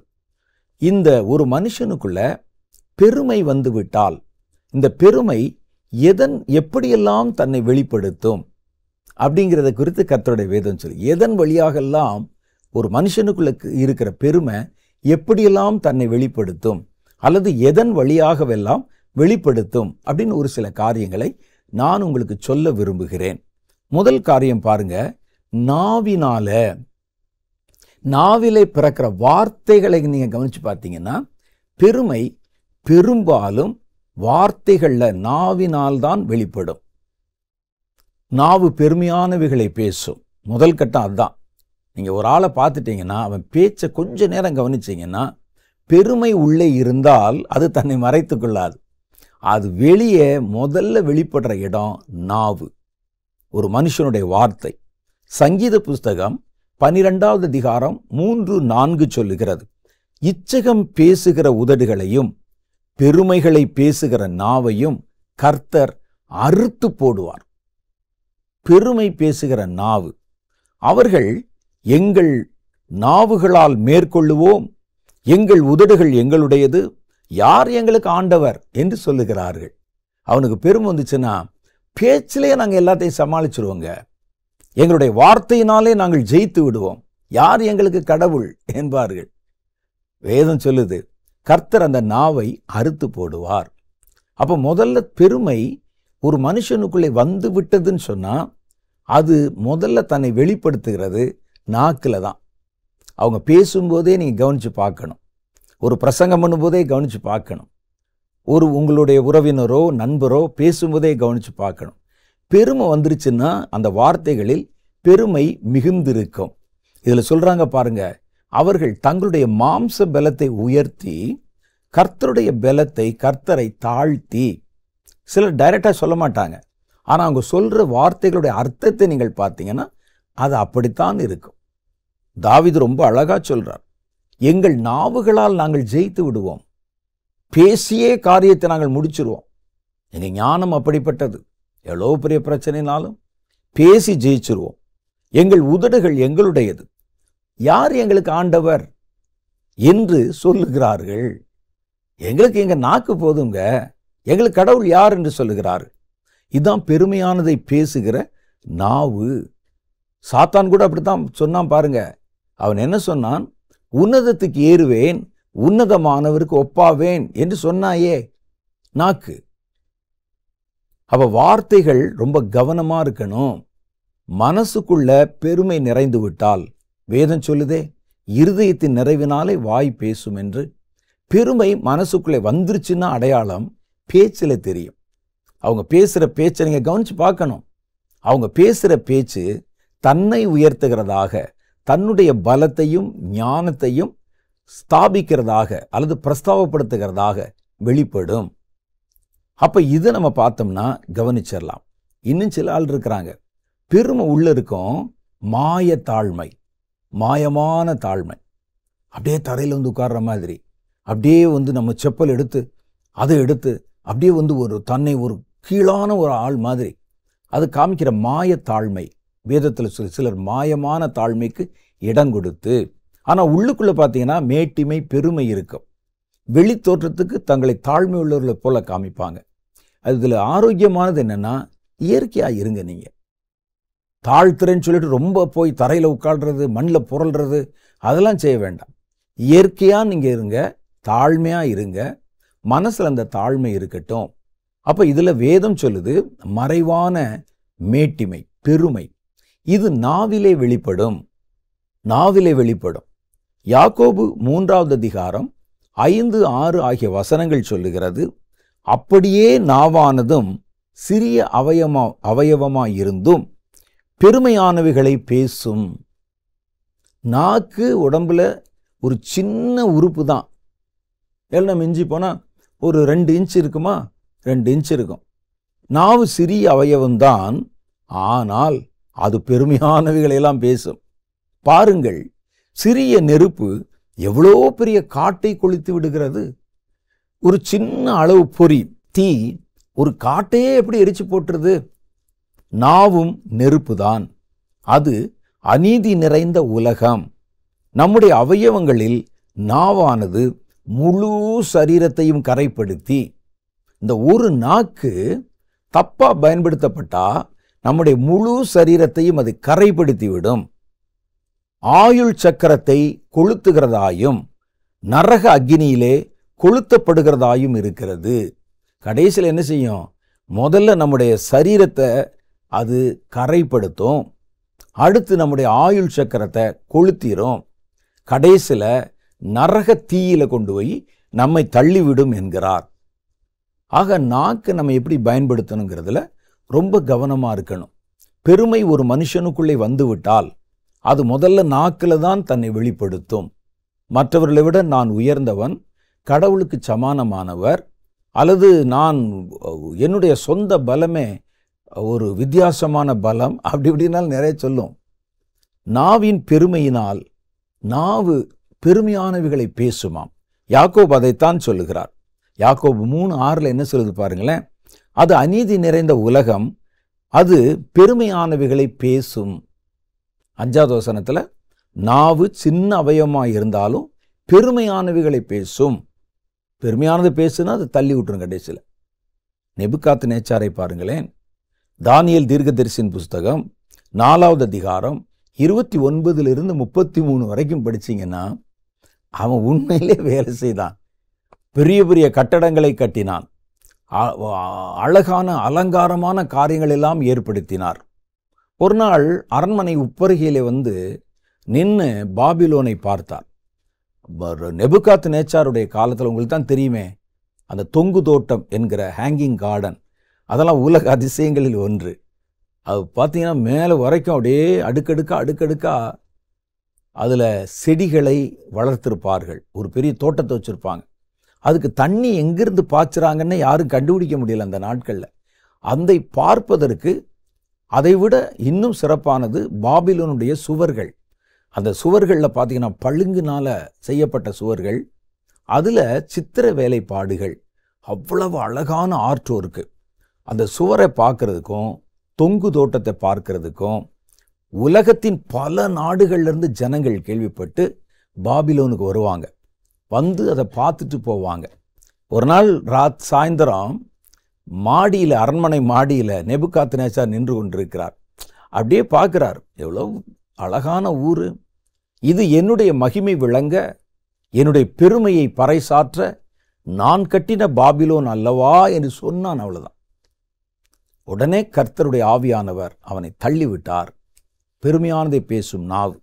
அதை வாசிக்கிறேன் கேளுங்க. தானியேல் 4வது அதிகாரம் 29வது வசனம். 12 மாதம் சென்ற பின்பு ராஜா பாபிலோன் ராஜ்யத்தின் அரண்மனையின் மேல் உலாவிக் கொண்டிருக்கும் போது, சாயந்தர நேரம் மேலே மாடியில், மொட்டை மாடியில் காலார நடந்து கொண்டிருக்கிறார். இந்த மொட்டை மாடியில் நடந்து விழுந்த ஆட்கள் நிறைய பேர். தாவீது இப்படித்தான் மாடியிலே நடந்த போது தான் பத்சேபாளுடைய பாவத்தில் விழுந்தார். இவரை பாருங்க. இது என்னுடைய வல்லமையின் பராக்கிரமத்தினாலும், என்னுடைய வல்லமையின் பராக்கிரமத்தினாலும் என்னுடைய மகிமை பிரதாபத்துக்கென்று ராஜ்யத்திற்கு அரண்மனையாக நான் கட்டின மகா பாபிலோன் அல்லவா என்று சொன்னார். யாரும் இல்லை, அவருடைய வாயை திறந்து அந்த மேட்டிமே அப்படி பேசினான். இந்த வார்த்தை ராஜாவின் வாயில் இருக்கும்போதே வானத்திலிருந்து ஒரு சப்தம் உண்டாகி, ராஜாவாகிய நேபுகாத்நேச்சாரே, ராஜ்யபாரம் உன்னை விட்டு நீங்கிற்று, மனுஷரிலிருந்து நீ தள்ளப்படுவாய், வெளியின் மிருகங்களோட சஞ்சரிப்பாய், மாடுகளைப் போல புல்லை மேய்வாய். இப்படியே உன்னதமானவர் மனுஷருடைய ராஜ்யத்தில் ஆளுகை செய்து தமக்கு சித்தமாயிருக்கிறவனுக்கு அதை கொடுக்கிறார் என்பதை நீ அறிந்து கொள்ளும் மட்டும் 7 காலங்களும் உன்மேல் கடந்து போகும் என்று உனக்கு சொல்லப்படுகிறது என்று விளம்பிற்று. அவரோடு பேசணுன்னே வானத்திலிருந்து ஒரு சத்தம். அந்த சத்தம் சொல்லுது, நேபுகாத்நேச்சாரே, நீ தள்ளப்பட்ட ராஜ்யத்தை, எந்த ராஜ்யமாக இருந்தாலும் கர்த்தர் தான் தனக்கு சித்தமாயிருக்கிறவருக்கு அதை கொடுக்கிறார் என்பதை நீ அறிய மட்டும். இது உன்னுடைய மகிமை பிரதாபத்திற்கென்று உண்டான ராஜ்யம் அல்ல, உன்னுடைய வல்லமை அதை ஸ்தாபிக்கவும் இல்லை. நான் அதை உனக்கு கொடுத்தேன், அதை நீ அறிந்து உணரு மட்டும் 7 காலங்கள், ஒருவேளை 7 வருஷமா இருக்கலாம், 7 காலங்கள் உன்மேல் கடந்து போகும் மட்டும் நீ வனாந்தரத்திலே சஞ்சரித்து மிருகம் மாதிரி இருந்து மாடு மாதிரி புல் சாப்பிடுவாய் என்று சொன்னான். அந்நேரமே அந்த வார்த்தை நேபுகாத்நேச்சாரிடத்திலே நிறைவேறிற்று. அவன் மனுஷரிலிருந்து தள்ளப்பட்டு மாடுகளைப் போல புல்லை மேய்ந்தான். அவனுடைய தலைமயிர் கழுகுகளுடைய இறகுகளைப் போலவும் அவனுடைய நகங்கள் பட்சிகளுடைய நகங்களைப் போலவும் வளருமட்டும் அவன் சரீரம் ஆகாயத்து பனியிலே நனைந்தது. அந்த நிமிஷமே அவன் தள்ளப்பட்டான். சரித்திரத்தில் சொல்றாங்க, நேபுகாத்நேச்சார் மனம் பேதலித்து ஒரு மாதிரி பைத்தியக்காரனாகி அரண்மனையை விட்டு வெளியே ஓடி தன்னுடைய வஸ்திரங்களெல்லாம் கிழித்து கொண்டு காட்டில் யாராலும் கண்டுபிடிக்க முடியாத காடுகளுக்குள்ளே போய் சஞ்சரித்து மிருகங்களாக திரிஞ்சு முடியெல்லாம் திரிவடைந்து சடை பிடிச்சு பார்த்தா மனுஷனா என்று யாருக்கும் அறிய முடியாத மாதிரி சித்த பிரமை பிடித்தவனாக ஏறத்தாழ ஒரு பைத்தியக்காரனை போல மாறி அவன் வனாந்தரத்திலே சஞ்சரித்தான்னு சரித்திரத்தில் சொல்றாங்க. அதைத்தான் வேதம் சொல்லுகிறது. அவன் தள்ளப்பட்டு போய் மாடுகளோட போய் கால் அப்படியே வச்சு 4 காலில் நின்று புல்ல மெஞ்சாரான். நீ யாரு? பெரிய ராஜா, உலகத்தை ஒரு பெரிய சாம்ராஜ்யத்தை உருவாக்கின ஒரு மன்னன். நேபுகாத்நேச்சார் பல தேசங்களை ஜெயித்தவன். அவன் தள்ளப்பட்டதற்கு காரணம் வாயின் வார்த்தை. வார்த்தையில் ரொம்ப கவனமாக இருக்கணும். அந்த வார்த்தை நம்முடைய பெருமையை வெளிப்படுத்தி மறைவான மேட்டிமை வெளிப்படுத்தும் போது கர்த்தர் அவனுக்கு எதிராக வந்து அவனை தள்ளிவிடுகிறார். இரண்டாவது, இந்த மேட்டிமை எப்படி வெளிப்படும், அது எங்கே காணப்படும் அப்படின்னா, ரெண்டாவது, இருதயத்திலே மேட்டிமை உண்டாகும். நம்முடைய சிந்தனையில், இப்போ வெளியே வாயில் இல்லை, சிந்தனையில் அப்படியே உட்காந்து யோசிச்சு பார்க்கறது. அப்படியே நம்ம எவ்வளோ பெரிய ஆள், நம்ம எப்படி இருந்தோம், நம்முடைய மனதில் இருதயத்தில் சிந்தனை தோன்றும்.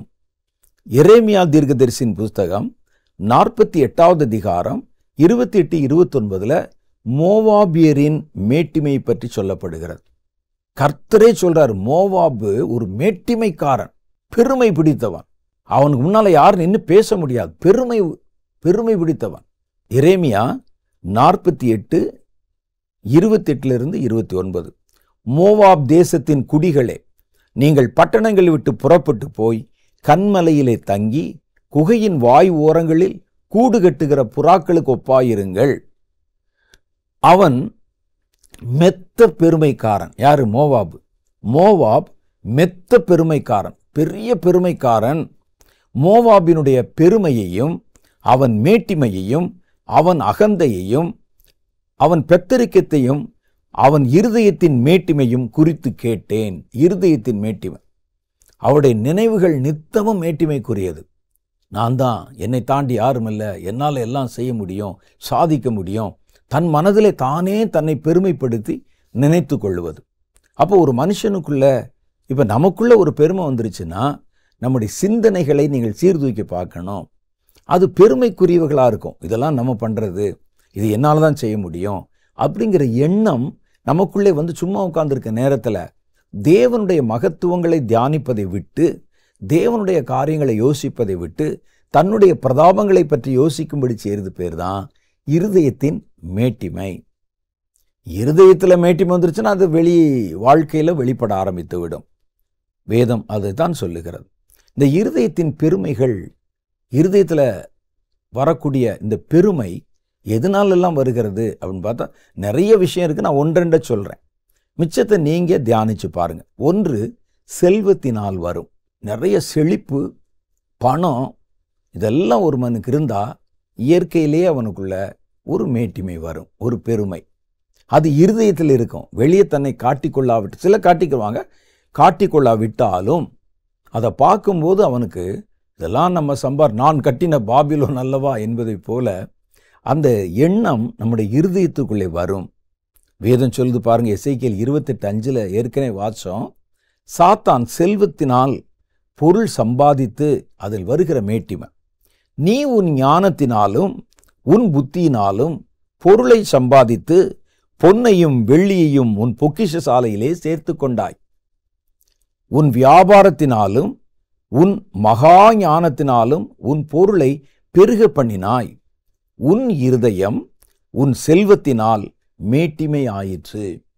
இருதயம் எப்போ மேட்டிமை ஆகும்னா, நிறைய பணம், காசு, பணம் இருந்தாலே நமக்கு ஒரு ஸ்ட்ரென்த்து, பலம் வந்த மாதிரி இருக்கும். அப்போ அது வந்த உடனே மனதிற்குள்ளே ஒரு மேட்டிமை தோன்றுகிறது. அதுதான் ஆண்டவர் சொல்றார், இவன் சம்பாதித்தவன் தான், உழைத்தவன் தான், வியாபாரம் பண்ணினவன் தான்.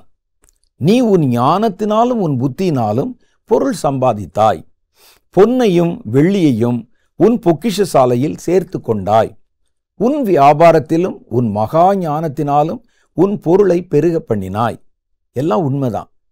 இதில் ஒன்றும் தப்பு செய்யலை, கொள்ளையடிக்கலை, கொலை செய்யலை, ஒன்றும் செய்யலை. வியாபாரம் பண்ணார், நிறையா காசு வந்துச்சு. புத்தியை பயன்படுத்தினார், ஞானத்தை பயன்படுத்தினார், நிறைய சம்பாதித்தார். இதெல்லாம் தப்பு இல்லை. ஆனால் அந்த செல்வம் சேர்ந்த உடனே உனக்குள்ள ஒரு மேட்டிமை வந்துச்சு பாருங்க. இது என் பெருமைக்காக நான் கட்டின பாபிலோன், என்னுடைய உழைப்பினால நான் சம்பாதித்த ஐஸ்வர்யம். அந்த இருதயத்துக்குள்ளே அந்த ஐஸ்வர்யத்தினால வருகிற ரகசிய மேட்டிமை ஒருவனுக்குள்ளே வருவது ஆபத்து. செல்வத்தினால் மேட்டிமை வந்தால் பாருங்களேன், கடவுளை மறக்க சொல்லிடும். நம்மளால் எல்லாம் செய்ய முடியும் அப்படின்னு தோன்றிடும். லூக்கா சுவிசேஷம் 12வது அதிகாரத்தில் இது மாதிரி ஒரு ஆளை பற்றி சொல்லுது பாருங்க. அவனுக்கு நித்திய ஜீவனை பற்றி கவலை இல்லை. இப்போ இருக்கிற பொருள் தான் அவன் கண்ணுக்கு பெருசு.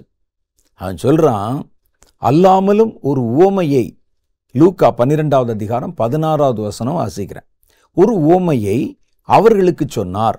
ஐஸ்வர்யமுள்ள ஒருவனுடைய நிலம் நன்றாய் விளைந்தது, நிறைய நல்ல விளைச்சல். அப்பொழுது அவன், நான் என்ன செய்வேன்?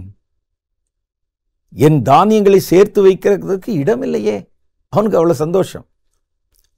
நான் ஒன்று செய்வேன், என் களஞ்சியங்களை இடித்து பெரிதாக கட்டி எனக்கு விளைந்த தானியங்களை என் பொருளையும் அங்கே சேர்த்து வைத்து, அது வரைக்கும் தப்பு இல்லை. அடுத்து பாருங்க, என் ஆத்துமாவே உனக்காக அநேக வருஷங்களுக்கு அநேக பொருளை சேர்த்து வைக்கப்பட்டிருக்கிறது. நீ இளைப்பாரி புசித்து குடித்து பூரிப்பாயிரு என்று என் ஆத்மாவோடே சொல்லுவேன் என்று தனக்குத்தானே சிந்தித்து கொண்டிருந்தான் இருதயத்தில். ஆத்மாப்பா சொல்ல, இனி உனக்கு என்னடா கவலை? பாரு, நான் ஓடி உழைச்சி பொருளை சேர்த்து சம்பாரித்து களஞ்சியங்கள் கொள்ளாத அளவுக்கு களஞ்சியத்தை எடுத்து பெருசாக்குவேன் என்று பெருமை அவனுக்குள்ளே. என்னுடைய நிலம் நன்றாக விளைஞ்சு, நான் ஒர்க் பண்ணேன், நான் வேலை செஞ்சேன், சம்பாதித்தேன்.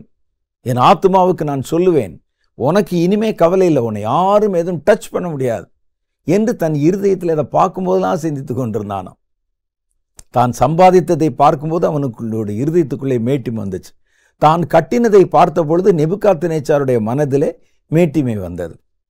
அப்போ இதை பார்த்துட்டு சொல்கிறான், தேவனோ அவனை நோக்கி, மதிகேடனே, உன் ஆத்துமா உன்னிடத்திலிருந்து இந்த ராத்திரியிலே எடுத்துக்கொள்ளப்படும். இன்னைக்கு ராத்திரி நீ சாக போற, அப்பொழுது நீ சேகரித்தவைகள் யாருடையதாகும் என்றது. எப்படி?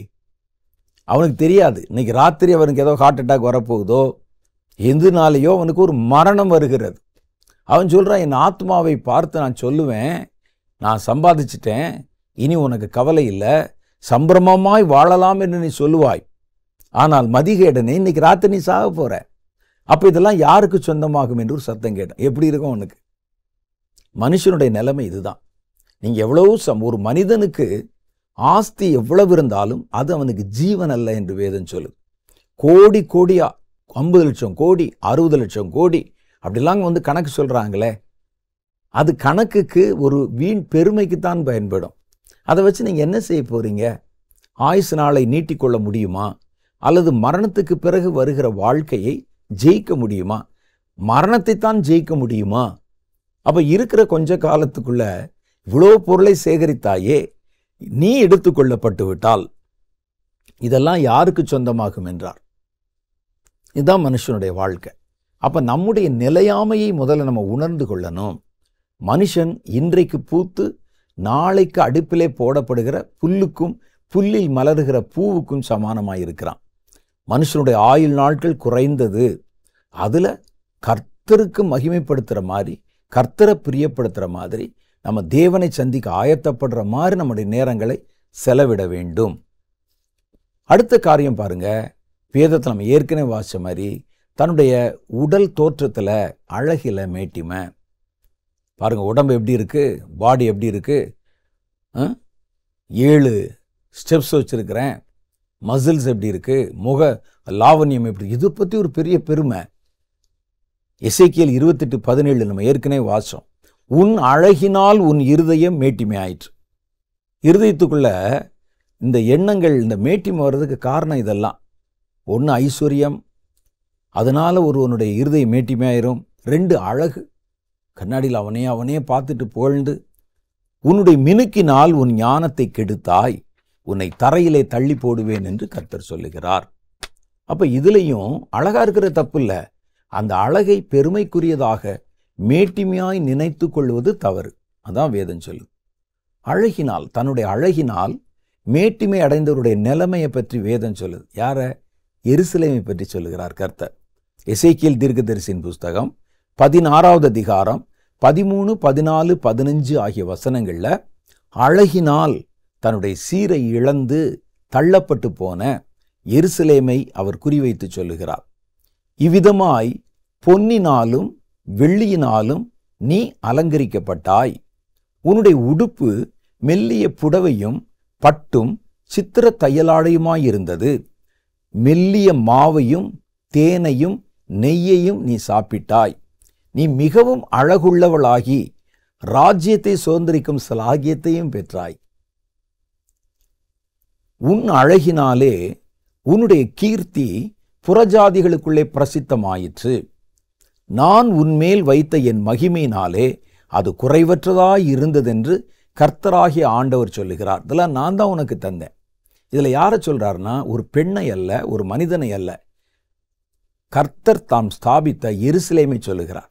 உன்னை நான் தான் அலங்கரித்தேன், உன்னுடைய கீர்த்தியை பக்கத்தில் இருக்கிற தேசங்களுக்குள்ளே பரவ வைத்தது நான் தான் உன்னுடைய மதில்களை எடுத்து கட்டினேன், உன்னை அழகும் சௌந்தரியமாய் மாற்றினேன்.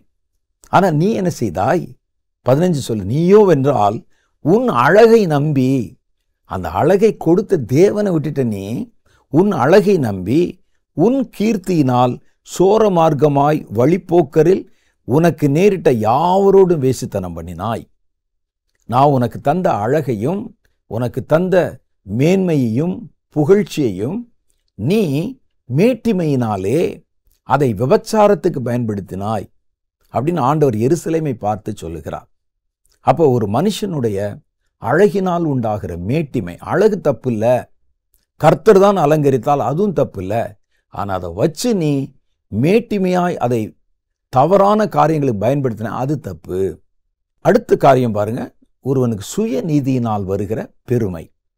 பெருமை எதனாலெல்லாம் வெளிப்படும் அப்படின்னு சொன்னேனே, சுயநீதி. நான் பாருங்க கரெக்டாக காலைல எந்திரிச்சோன்னே ஜெபம் பண்ணிடுவேன், பைபிள் படிச்சிருவேன், அப்படி காணிக்க கொடுத்துருவேன் அப்படிங்கிறதுல அவர்கள் பாராட்டி வருகிற சுய நீதி இருக்கு பாருங்க, அதுல ஒரு பெருமை. வெளியே பார்த்தா நல்லது மாதிரி தான் தெரியும், ஆனால் உள்ளே அது முழுசும் அவங்க அந்த பாரம்பரியங்களை குறித்தும் தாங்கள் நீதியாய் நடக்கிற காரியத்தை குறித்து பெருமை பாராட்டுவாங்க. வேதம் அப்படி சொல்லுது பாருங்க. லூக்கா சுவிசேஷம் 18வது அதிகாரம் 10வது வசனத்துல ஒரு ஆளை பார்க்கிறோம். அவன் என்ன சொல்றான் பாருங்க, 2 மனுஷர் ஜெபம் பண்ணும்படி தேவாலயத்துக்கு போனாங்க. ஒருவன் பரிசேயன், மற்றொருவன் ஆயக்காரன். பரிசேயன் நின்று, தேவனே, நான் பரிகாரர், அநியாயக்காரர், விபச்சாரக்காரர் ஆகிய மற்ற மனுஷரைப் போலவும் இந்த ஆயக்காரனைப் போலவும் இராததினால் உம்மை ஸ்தோத்திரிக்கிறேன். பார்த்தீங்களா, அவன் இல்லாமல் இருக்க நல்லது, ஆனால் அதை சுட்டி காட்டி மற்றவங்களோட கம்பேர் பண்ணாம பாருங்க. அப்ப அவன் தான் நியாயமா இருக்கிறதுனால, நீதியா இருக்கிறதுனால ஒரு மேட்டிமை அவனுக்குள்ள வந்துருச்சு. நான் மற்றவரோட ரொம்ப சன்மார்க்கமா இருக்கிறேன், இதெல்லாம் பார்க்கவே மாட்டேன், சாப்பிட மாட்டேன், அப்படியே நான் என் மட்டில் இரு நல்லது. ஆனா அதை ஒரு பெருமைக்குரிய காரியமா மாத்துறீங்க பாருங்களேன், அந்த பெருமை தான் தவறு. அவன் பாருங்க, அவன் பரிகாரர், அநியாயக்காரர், விபச்சாரக்காரர் மாதிரி இல்லை, ரைட்டு தான். ஆனால் அதை ஏன் ஒரு பெருமைக்குரிய விஷயமா மாற்றணும்? அதற்குண்டான பலன் உனக்கு பரலோகத்தில் கிடைக்கும். சொல்லி காட்டுறான் பாருங்க. நான் அநியாயக்காரர் மாதிரிலாம் இல்லை, இந்த மற்றவங்களுடைய பொருளை அபகரிக்கிற பரிகாரர் இருக்கிறாங்களா அது மாதிரி இல்லை. எல்லாத்துக்கும் மேல இந்த பக்கத்துல ஜெபம் பண்றானே இந்த ஆயக்காரன், அவன் மாதிரியும் இல்லை.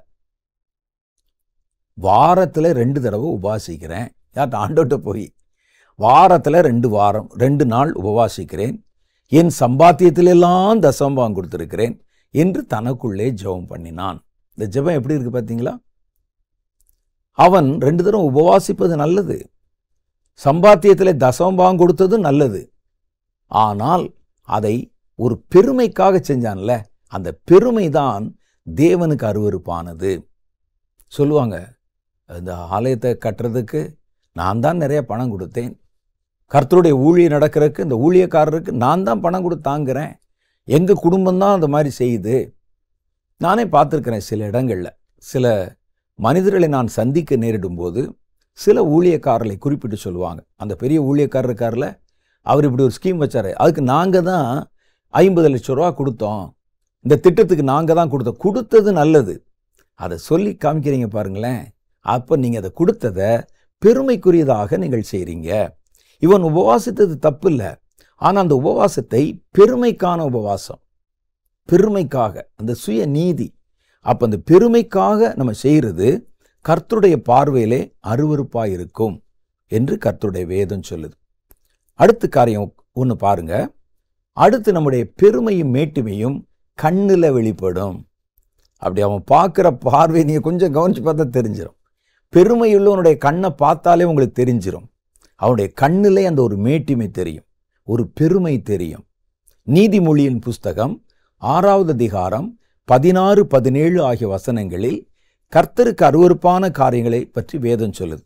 6 காரியங்களை கர்த்தர் வெறுக்கிறார். அதுல முதல் என்னன்னா, பொய். 7 அவருக்கு அருவருப்பானவைகள். அவையாவன மேட்டிமையான கண். கண்ணில் ஒரு மேட்டிமை தெரியும். எனக்கு மிஞ்சினவன் யார் இருக்கிறா, நான் தான் பெரியவன் அப்படின்னு அந்த கண் பார்வையில் பார்த்தாலே இந்த மேட்டிமை தெரியும். சில ஆட்களை, எனக்கு எவ்வளோ ஜனங்களுடைய சப்போர்ட் இருக்கு, நான் எவ்வளோ பெரிய ஆள், அது பார்வையிலே தெரியும். அவன் உட்கார்ந்துருக்கிற ஸ்டைலு, அந்த பார்க்குற பார்வை, வேதம் அதை சொல்லுது. அது கர்த்தருக்கு அருவருப்பானது. கர்த்தருக்கு அருவருப்பான 7 காரியங்களில் மிக முக்கியமானது, முதல்ல சொல்றதே மேட்டிமையான கண், பொய் நாவு, குற்றமற்றவருடைய ரத்தம் சிந்தும் கை. இன்னும் வரிசை பட்டியல் போகுது. இதுல மேட்டிமையான கண் பார்வை. கண்ணில் பார்த்தீங்கனாலே ஒரு மனுஷனுடைய மேட்டிமை தெரிஞ்சிடும். மேட்டிமையான தன் கண்களை ஏறெடுத்த இந்த சனகிரீப் அப்படின்னு ஒரு ஆளை பற்றி வேதம் சொல்லுது. இஸ்ரேல் ராஜாக்கள் காலத்தில், ஏசையாவின் காலத்தில் அவன் அங்கே கடந்து வந்து ராஜ்யத்தை பிடிக்கணும் அப்படின்னு முயற்சி பண்ணுறான். அப்போ வரும்போது அவன் சொல்கிறான், யார் யா கடவுள்? இஸ்ரவேலின் தேவன்னா யாரு? நாங்கள் எவ்வளோ பெருமைக்குரியவர்கள் தெரியுமா என்று அவனுடைய கண் பார்வையை கர்த்தருக்கு முன்பாக மேட்டிமையாக ஏறெடுத்தான் என்று வேதத்தில் எழுதியிருக்கு. 2 ராஜாக்களின் புஸ்தகம் 19வது அதிகாரம் 22வது வசனம். யாரை நிந்தித்து நீ தூஷித்தாய்? யாருக்கு விரோதமாய் உன் சத்தத்தை உயர்த்தினாய்? கர்த்தர் கேட்கிறார். நீ இஸ்ரவேலின் பரிசுத்தத்திற்கு விரோதமாக அல்லவோ உன் கண்களை மேட்டிமையாக ஏறெடுத்தாய்? தேவனுக்கு முன்னால உன் கண்ணை மேட்டிமையா நீ பார்த்தியே. கர்த்தர் சொல்றார். அதுக்குரிய தண்டனை என்ன தெரியுமா? 2 ராஜாக்கள் 19:28 சொல்லுகிறது, நீ எனக்கு விரோதமாய் கொந்தளித்து வீரியம் பேசினது என் செவிகளில் ஏறினபடியினால், இந்த மேட்டிமையானை நோக்கி பார்த்ததுனால நான் என் துரட்டை உன்னுடைய மூக்கில் போட்டு, மாட்டுக்கு எப்படி ஒரு துரடு போடுவாங்க, துரட்டை உன் மூக்கிலையும் என் கடிவாளத்தை உன் வாயிலும் போட்டு நீ வந்த வழியே உன்னை திருப்பி கொண்டு போக பண்ணுவேன் என்று கர்த்தர் சொல்லுகிறார். அப்போ மேட்டிமை உடைய பார்வை கர்த்தருக்கு அருவருப்பானது. ஒரு மனுஷனுடைய இருதயத்தில் மேட்டிமை நிறைஞ்சிருச்சுன்னா அது அவனுடைய கண் பார்வையில் அப்படியே தெளிவாக வெளிப்படும். இந்த பெருமை அல்லது மேட்டிமையின் விளைவுகள் என்ன? 1-2 தான் இருக்குது, வேகமாக பார்த்து முடிச்சிடலாம். 1, இந்த பெருமை உள்ளவர்கள் தாழ்த்தப்பட்டு போவாங்க. பாபிலோன் ராஜ்யமும் தாழ்த்தப்பட்டது. நேபுகாத்நேச்சார் தாழ்த்தப்பட்டான். பெருமை பேசின சனகரிப் துரத்தப்பட்டான். இப்படி பெருமை பேசினவர்களுடைய ராஜ்யங்கள் அழிந்துபட்டது. 2 சாமுவேலின் புஸ்தகம் 22வது அதிகாரம் 28வது வசனம் சொல்லுகிறது, சிறுமைப்பட்ட ஜனத்தை ரட்சிப்பீர், மேட்டிமையானவர்களை தாழ்த்த உம்முடைய கண்கள் அவர்களுக்கு விரோதமாய் திருப்பப்பட்டிருக்கிறது. மேட்டிமை நமக்குள்ள வந்துச்சுனாலே கர்த்தருடைய பார்வை நம்ம மேலே வந்துடும். ஆண்டவர் பார்த்துக்கிட்டே இருப்பார். ஒவ்வொரு காரியத்திலும் நம்ம பேசுகிற வார்த்தை ஒவ்வொன்றையும். நல்ல ஒரு சின்ன உதாரணம் சொல்கிறேன் பாருங்க. பாபிலோன் ராஜா தன் அரண்மனையின் உப்பரிகையிலே நிற்கிறான். யாரும் இல்லை அந்த இடத்துல. அவனாய் தன்னுடைய மனசில் தோன்றினதை வாய் திறந்து பேசுகிறான். என் மகிமை பிரதாபத்து, யாரும் இல்லை அந்த இடத்துல. பிரபதாபத்துக்கென்று, என்னுடைய மேன்மையை காட்டுவதற்கென்று நான் கட்டின மகா பாபிலோன் அல்லவா என்றான். ஆனால் வானத்திலிருந்து சத்தம் கேட்குது, இந்த மேட்டிமை வார்த்தையை பேசினதுனால நீ விழ தள்ளப்பட்டாய் ஜனங்களில் இருந்து அப்படின்னு பேசுது. அப்போ என்னன்னா, இந்த மேட்டிமை உள்ளவனை கர்த்தரை ட்ராக் பண்ணிகிட்டே இருப்பார். ரொம்ப கவனமாக இருக்கணும். கர்த்தர் அவனை ட்ராக் பண்ணிகிட்டே இருப்பார். பாருங்கள், ஒரு ஐஸ்வர்யவான் தன்னுடைய களஞ்சியத்தில் போய் நின்று பேசுகிறான். பக்கத்தில் யாரும் இல்லை, அவனா பேசிக்கிறான். என் ஆத்துமாவே புசித்து குடித்து இளைப்பார். உடனே கர்த்தர் பேசுகிறார், இன்று உன் ஆத்துமா எடுத்துக்கொள்ளப்படும். அப்போ இந்த மேட்டிமை உள்ளவனை கர்த்தரை ட்ராக் பண்ணிகிட்டே இருப்பார். எங்கே பிடிபடுவான், எங்கே அவனை பிடிக்கலாம், அவருடைய மேட்டிமை காரியங்கள் என்னென்ன. தேவன் அவர்களை குற்றம் பிடிப்பதற்காகவும் தண்டிப்பதற்காகவும் அவங்க மேலே கண்ணை வச்சிருப்பார். அது எவ்வளோ பெரிய ஆபத்து பாருங்களேன். 2வது காரியம், கர்த்தரின் நாளானது. கர்த்தரின் நாள் என்றால் கர்த்தர் தம்முடைய பயங்கரங்களை கட்டவிழ்த்து விடுகிற பெரிய தண்டனையின் நாள். கர்த்தருடைய நாள் மப்பும் மந்தாரமானது. அது பயங்கரங்கள் நிறைந்தது. யார் அதற்கு முன்பாக நிற்க முடியும் என்றெல்லாம் கர்த்தருடைய நாளை குறித்து வேதம் சொல்லுகிறது. கர்த்தருடைய நாள் மேட்டிமையான எல்லாவற்றின் மேலும் வரும். அந்த கர்த்தருடைய நாளின் பயங்கரங்கள் இருக்கு பாருங்க.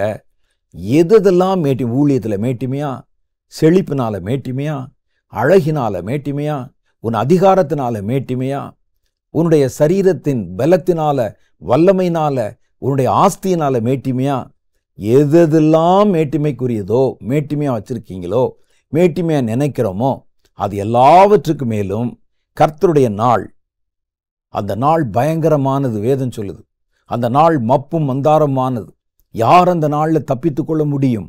அந்த கர்த்தருடைய தீர்ப்பின் நாள், தண்டனையின் நாள் வரும்போது அது எது மேலெல்லாம் வரும்னா, மனுஷர்கள் தங்கள் பெருமைக்குரியதாய் நினைக்கிற எல்லாவற்றின் மேலும் வரும். ஏசாயா தீர்க்கதரிசியின் புஸ்தகம் 2வது அதிகாரம் 11, 12 ஆகிய வசனங்களை வாசித்து பார்த்தால், நரரின் மேட்டிமையான கண்கள் தாழ்த்தப்படும். நரர்னா மனிதர். மனிதர்களின் மேட்டிமையான கண் தாழ்த்தப்படும். மேட்டிமையா நிமிந்து பார்த்தியே, இப்போ தரையை குறிஞ்சிட்டு வெக்கத்தில் தன்னுடைய கண் பார்வை எடுக்க முடியாதபடி அந்த நிமிர்ந்து பார்ப்பான் மேட்டிமை. அவனுடைய கண் தாழ்த்தப்படும். சில ஆட்கள் பொருள் சேர்த்து பணம் சேர்த்து அதிகாரத்திலேருந்து அப்படியே ஒரு மேட்டிமை பார்வை பார்த்துட்டு இருந்தவனை கண்டுபிடிச்சு ஊழல் குற்றச்சாட்டு வச்சு கைது பண்ணி கூட்டிகிட்டு போகும்போது இப்போ இந்த பார்வையை பாருங்களேன், அப்படியே கீழே குனிஞ்சிக்கிட்டு அல்லது ஒரு முக்காடு போட்டுக்கிட்டு விறுவிறுவிறுன்னு நடந்து போவார். வேதம் சொல்லுது அவருடைய பார்வை தாழ்த்தப்படும். மனுஷரின் வீராப்பும் தணிந்து போம். கர்த்தர் ஒருவரே அந்நாளில் உயர்ந்திருப்பார். எல்லாம் தாழ்த்தப்படும் பொருட்டு சேனைகளுடைய கர்த்தரின் நாளானது பெருமையும் மேட்டிமையுமான எல்லாவற்றின் மேலும் உயர்ந்தவை எல்லாவற்றின் மேலும் வரும். அதான் ஏசாயா சொல்றான். இந்த மனுஷன் எதெல்லாம் தன் மேட்டிமை, கர்த்தர் அவைகள் எல்லாவற்றையும் குலைத்து போடுவார். நிம்ரோத்தின் காலத்திலே ஜனங்கள் கூடிக்கொண்டு மனுஷருடைய பெருமையை நிலைநாட்டுவதற்காக ஒரு பெரிய ஒரு டவர் ஒன்று கட்டினாங்க. பாபேல் கோபுரம்.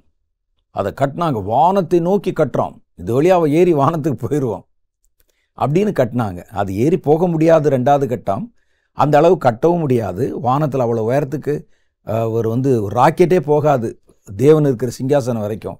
இவன் கட்டுற கட்டடமாக போகும். அது இல்லை, கர்த்தரை கோபப்படுத்தின விஷயம் என்னென்னா, அது எவ்வளவு மேட்டிமையினால் அதை செய்கிறான். என்னை பிடிச்சிடணும்னு சொல்லிட்டு மனிதர்கள் கூடிக்கொண்டு தன் பெருமையை காட்டுவதற்கு பாபேல் கர்த்தர் அதை அவர்களை சிதறடித்தார் அந்த இடத்துல. அப்போ தான் உலகத்தில் பாஷைகள் பிரிந்தது என்று வேதம் சொல். ஒருத்தன் பேசுகிற ஒருத்தனுக்கு விளங்கலை. இவர்கள் ஒன்றா இருந்தால் தானே இப்படி மாதிரியான காரியங்களை யோசிப்பாங்க. கர்த்தர் அவர்களுக்குள் பிரிவினையை கொண்டு வந்தார். பாபேல் கோபுரம் அதோட கைவிடப்பட்டது. ஜனங்கள் ஒருத்தர் பேசுகிற புரியல, மொழி பிரிவினை, மொழி சண்டை வந்தது. திட்டம் கேன்சல் ஆயிடுச்சு. அப்போ மேட்டிமையான எல்லாவற்றின் மேலும் உயர்ந்தவை, மனிதரால் கட்டப்பட்ட உயர்ந்தவை எல்லாவற்றின் மேலும் கர்த்தருடைய நியாய தீர்ப்பின் நாள் வருகிறது. அடுத்து என்ன நடக்கும்? மேட்டிமை உள்ளவர்களுக்கு அவர்கள் பரியாசமாயிருவாங்க, கோமாளியாயிருவான். சாதாரணமாக சொல்லணும்னா எரேமியா 48:26 சொல்லுது, அவனை வெறிகொள்ளச் செய்யுங்கள். யார? மோவாபை. அவன் பெருமைக்காரன், பெருமையானவைகளை பேசுகிறவன். அவனை வெறிகொள்ளச் செய்யுங்கள். கர்த்தருக்கு விரோதமாய் பெருமை பாராட்டினான். மோவாப் தான் வாந்தி பண்ணி அதிலே அவனே புரளுவான். குடிகாரங்களை பார்த்தீங்கன்னா வாமிட் பண்ணிட்டு அதிலேயே விழுந்து அதிலேயே அப்படி புரண்டு பன்றி மாதிரி கிடப்பாங்க. இந்த மோவாப் என்ன செய்வான்? தான் வாந்தி பண்ணினதில் தானே விழுந்து புரளுவான். அவன் பரியாசத்துக்குள்ளாவான். எல்லாரும் அவனை பார்க்குறவங்க, ஐயோ எப்படி பெருசாக மேன்மையாக பேசினாரு, மேட்டிமையாக இருந்தார், என்னால் தான் முடியும்னு சொன்னார், இந்த பாருங்களேன் சேத்துல புரள்ற மாதிரி ஒரு பன்றி மாதிரி புரள்றானே அப்படின்னு சொல்லி எல்லாருக்கும் முன்னால் வேடிக்கை பொருளாக்கி விடுவார். ஆகவே பெருமை பாராட்டும் போது கவனமாக இருக்கணும். பெருமை பாராட்டக்கூடாது. பெருமை முழுவதும் தேவனுக்குரியது. வேதம் அதைத்தான் சொல்லுகிறது. அங்கே 2 கொரிந்தியர் புஸ்தகம் 10வது அதிகாரம் 17-18 கடைசியாக வாசிப்போம். மேன்மை பாராட்டுகிறவன் கர்த்தரை குறித்தே மேன்மை பாராட்ட கடவன். தன்னைத்தான் புகழுகிறவன் உத்தமன் அல்ல, கர்த்தரால் புகழப்படுகிறவனே உத்தமன். அப்போ இந்த ரகசிய பாவமாகிய மேட்டிமையை மனிதருடைய இருதயத்துக்குள்ளே செலுத்துவதின் காரணம், மனிதர்களை கர்த்தருக்கு எதிரியா மாற்றணும், கர்த்தர் அவர்களுக்கு எதிர்பட்டு வரணும், அவருடைய கையின் பிரயாசங்களை கர்த்தர் அழித்து போடணும், அவர்களை வேடிக்கை பொருளாய் மாற்றணும், அவர்களை கீழே தள்ளிவிடணும், அவருடைய பெருமையிலே மேட்டிமையிலே அவர்கள் செதறி போகணும். இதற்காகத்தான் மறைவான பெருமையை, மேட்டிமையை, இது உன்னால் உண்டாயிற்று உன்னால் உண்டாயிற்று என்று சாத்தான் ஒரு மனிதனை நம்ப பண்ணுகிறான். நீங்கள் நல்லா யோசிச்சு பார்த்தீங்கன்னா எதுவுமே நம்மால் உண்டானதல்ல, தேவனால் உண்டாயிருக்கிறது. தேவன் நம்மை கொண்டு ஒரு காரியத்தை செய்கிறார், ஒரு டூல் நம்ம, அவ்வளோதான். ஒருவனுக்கு ஞானத்தை கொடுக்கலாம், ஒருவனுக்கு செயலாற்றுகிற விதத்தை கொடுக்கலாம், ஒவ்வொருவருக்கும் ஒன்று கொடுக்கலாம். ஆனால் எல்லாம் கர்த்தரிடத்திலிருந்து வருகிறது. அதனால் கடைசியில் தேவனுடைய பிள்ளைகள் எப்படி கவனமாக இருக்கணும்னு பவுல் நமக்கு சொல்கிறாருன்னா, மேன்மை பாராட்டும் நினைச்சா கர்த்தரை குறித்து மேன்மை பாராட்டுங்கள். கர்த்தர் எனக்கு இதை கொடுத்தாரு, கர்த்தர் என்னை இப்படி பயன்படுத்த, அப்படி சொல்லுங்க. தன்னைத்தான் புகழுகிறவன் உத்தமன் அல்ல, நான் அதை செஞ்சேன் இதை செஞ்சேன்னு சொல்லி நெபுகாத் நேச்சார் மாதிரி மேன்மை பாராட்டி தன்னை புகழ்ந்து கொள்ளுகிறவன் உத்தமன் அல்ல, கர்த்தரால் புகழப்படுகிற மனுஷன் என் உண்மையும் உத்தமமான ஊழியக்காரனை வா என்றார். கர்த்தர் ஒரு மனுஷனை பார்த்து புகழ்ந்தா அவன்தான் உத்தமன், இவன் கபடில்லாத இஸ்ரவேலன் என்று சொல்லி கர்த்தரே சொன்னார் பாருங்க. அது மாதிரி கர்த்தரால் புகழப்படணும், கர்த்தருடைய புகழ்ச்சியை நம்ம பெறணும். அதுதான் சரியான ஒரு கிறிஸ்தவ வாழ்க்கை என்பதை வேதம் நமக்கு கற்றுக் கொடுக்கிறது. எதை பற்றியாவது நமக்கு மேன்மை, எதை பற்றியாவது மேட்டிமை, சிலருக்கு அவங்க பிள்ளைகளை பற்றி கூட பெருமை இருக்கும். எந்த பெருமையுமே தேவனுக்கு அருவருப்பானது, தேவன் நம்மை எதிர்த்து வர காரணமாய் மாறிவிடும். ஆகவே பெருமை சம்பந்தப்பட்ட விஷயத்தில் கவனமாயிருங்க, கர்த்தரை மேன்மை பாராட்டுங்க, எல்லாம் கர்த்தரால் உண்டானது என்று கர்த்தருக்கு மகிமை செலுத்துங்க. அப்பொழுது என்றென்றைக்கும் கர்த்தருக்குள்ளே பிழைத்திருப்பீர்கள். கண்களை மூடி நம்ம ஒரு சின்ன ஜெபம் செய்யலாம். அன்பும் இரக்கம் நிறைந்த எங்கள் பரலோக பிதாவே, நாங்கள் தியானித்து கேட்ட இந்த வேத வசன சத்தியத்தின்படி மறைவான பாவமாகிய இந்த பெருமைக்கு எங்களை நீங்களாக்கி அருளும். பெருமை என்பது ஒரு சின்ன பாவத்தை போல அல்லது பாவமே இல்லாதது போல, எங்களுக்கு வெளித்தோற்றத்துக்கு தெரியாதது போல காணப்பட்டாலும், எங்கள் ஆயுள் சக்கரத்தை முழுவதும் கொளுத்தி கர்த்தருக்கு எங்களை முன்பாக விரோதிகளாக மாற்றி, எங்களை எதிரிகளாக மாற்றி, மனதில் எங்களை சத்துருக்களாக மாற்றி, நியாய தீர்ப்பின் தண்டனைகளுக்கு பாத்திரமாய் எங்களை மாற்றிவிடும் வல்லமை உள்ளது என்று நாங்கள் அறிந்திருக்கிறோம். கர்த்தாவே, மன மேட்டிமைக்கும் இரகசியமான மேட்டிமைக்கும், இருதயத்தில் தோன்றுகிற மேட்டிமைக்கும், நாவின் வார்த்தைகளிலே வருகிற மேட்டிமைகளுக்கும், இருதயத்தின் சிந்தனையிலே வருகிற மேட்டிமைகளுக்கும், கண்ணிலே வெளிப்படுகிற மேட்டிமைகளுக்கும் எங்களை விலக்கி காக்கும்படிக்காக நாங்கள் ஜெபிக்கிறோம். கர்த்தருடைய கரத்திலே எங்கள் ஒவ்வொருவரையும் தாழ்த்தி ஒப்புக் கொடுக்கிறோம். இந்த வார்த்தைகளை கேட்ட உடைய பிள்ளைகள் ஒவ்வொருவர் மேலும் கர்த்தர் இப்பொழுது இரக்கம் பாராட்டுவீராக. எந்த ரகசிய மேட்டுமையும், தன் வேலையை குறித்து, தன்னுடைய திறமையை குறித்து, தாளந்தை குறித்து, எதை குறித்தும் இது தேவனால் உண்டானது என்று சொல்லி தேவனை மகிமைப்படுத்துவதை தாண்டி தங்களை உயர்த்தி கொள்ள தீவிரிக்கிற ஒவ்வொருவருக்கும் கர்த்தராகிய தேவன் இப்பொழுது இரக்கம் செய்து அவர்களுக்கு ஒரு மன தெளிவை உண்டு பண்ணி, அவர்களை ஆண்டவரை வஞ்சிக்க காத்திருக்கிற எல்லா பெருமைக்குரிய காரியங்களையும் இருதயங்களை விட்டு நீக்குவீராக. தாழ்மையுள்ளவனுக்கோ தேவன் கிருபை அளிக்கிறீர் என்று வேதம் சொல்லுகிறதே, அந்த மனத்தாழ்மையை இந்த வார்த்தையை கேட்ட ஒவ்வொருவருக்கும் நீர் ஆண்டவரை பரிசாக கொடுத்தவர்களை ஆசீர்வதித்தருளும். இந்த வாரமும் உம்முடைய பிள்ளைகளை உம்முடைய பரிசுத்த கரங்களிலே ஒப்புக் கொடுக்கிறேன். இந்த புதிய வாரத்தை சந்திக்க, எதிர்கொள்ள அவர்களை பலப்படுத்தி அருளும். இந்த வாரத்தில் எந்த பற்றாக்குறையும், எந்த தீமையும் இவர்களை அணுகாதபடி தேவன் தம்முடைய செட்டையின் மறைவிலை வைத்து பாதுகாத்து கொண்டருளும். இந்த வாரத்தை நன்மையினாலே முடிசூட்டும் ஆண்டவரே, எந்த தீமையோ, எதிர்பாராத விபத்துகளோ, ஆபத்துகளோ உம்முடைய பிள்ளைகளை நெருங்கி விடாதபடி கர்த்தர் காத்து கொண்டருளும். எங்கள் வாலிபர்களை உம்முடைய கரங்களிலே தருகிறோம். உம்முடைய பிள்ளைகளுக்கு வேண்டிய நல்ல ஞானத்தையும், தேவ பக்தியையும், தேவனுக்கு பயப்படுகிற பயத்தையும் தந்து எங்கள் பிள்ளைகள் கரை திரை பிழையில்லாமல் இந்த வாலிப நாட்களை கடந்து வர உதவி செய்தருளும். வீட்டில் இருக்கிற பெற்றோரை ஆசீர்வதியும். குடும்பத்தின் வாழ்வாதாரத்திற்காக உழைக்கிற ஒவ்வொருவரைக்கும் கர்த்தர் ஏற்ற பலனையும் ஆரோக்கியத்தையும் தந்து அவர்களை கர்த்தர் வழிநடத்தும்படிக்காக ஜெபிக்கிறோம். வயதான பெரியவர்களை நாங்கள் நினைவு கூறுகிறோம். அவர்களுக்கு சரீரத்தில் உண்டாகிற பலவீனங்களிலே கர்த்தராகிய தேவனே பலமுள்ளவராக இருந்து முதிர் வயதிலும் அவர்கள் கனி கொடுத்து கர்த்தரை மகிமைப்படுத்த அவர்களுக்கு உதவி செய்தருளும். இந்த வார்த்தைகளை கேட்கிற ஊழியக்காரர்கள் மேலும் ஊழியக்காரிகள் மேலும் தேவனுடைய கிருபை தங்குவதாக.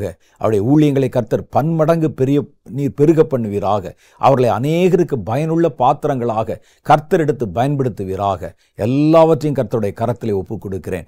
நீரே பொறுப்பெடுத்து உம்முடைய பிள்ளைகள் ஒவ்வொருவரையும் பேர் பேராய் ஆசீர்வதித்து தம்முடைய செட்டையின் மறைவிலே காத்துக்கொள்வீராக. இயேசுவின் நாமத்திலே எங்கள் ஜெபங்களை ஏற்றுக்கொள்ளும் எங்கள் பிதாவே, ஆமென். கர்த்தர் இந்த நாள் நிகழ்ச்சியை நமக்கு ஆசீர்வாதமாக மாற்றி கொடுத்தார். மேட்டிமையினால் உண்டாகிற ஆபத்துகள், பெருமையினால் உண்டாகிற பேரிழப்புகள் இதெல்லாம் கர்த்தர் நமக்கு கற்றுக் கொடுத்திருக்கிறார். அதை குறித்து சொல்றதுக்கு இன்னும் நிறைய விஷயங்கள் இருந்தால் கூட இது நேரம் பற்றாக்குறை காரணமாய் சுருக்கமாக சொல்லியிருக்கிறேன். அதை நீங்கள் இன்னும் ஆழமாக தியானித்து பார்க்கும்போது இன்னும் இப்படிப்பட்ட மறைவான காரியங்கள், மறைவான பாவங்களை குறித்த ரகசியங்களை கர்த்தர் உங்களுக்கு வெளிப்படுத்துவார். வருகிற வாரம் வேறொரு புதிய செய்தியோடு நான் உங்களை யாவரையும் சந்திக்கிறேன். அதுவரை கர்த்தர் உங்களை ஆசீர்வதித்து காப்பாராக. ஆமென்.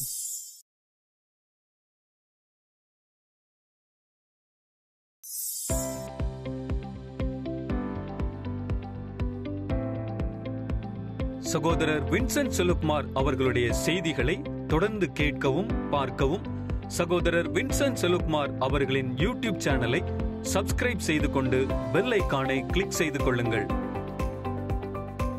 வேதத்தின் காரியங்களை அறிந்து கொள்ளவும், கடைசி கால செய்திகளை பற்றி தெரிந்து கொள்ளவும் மற்றும் ஆவிக்குரிய வாழ்க்கையில் இன்னும் வளரவும் இந்த செய்திகள் உங்களுக்கு மிகவும் பிரயோஜனமாக இருக்கும். தொடர்ந்து இந்த யூடியூப் சேனலை பாருங்கள், மற்றவர்களுக்கும் தெரியப்படுத்துங்கள். கர்த்தர் உங்களை ஆசீர்வதிப்பாராக.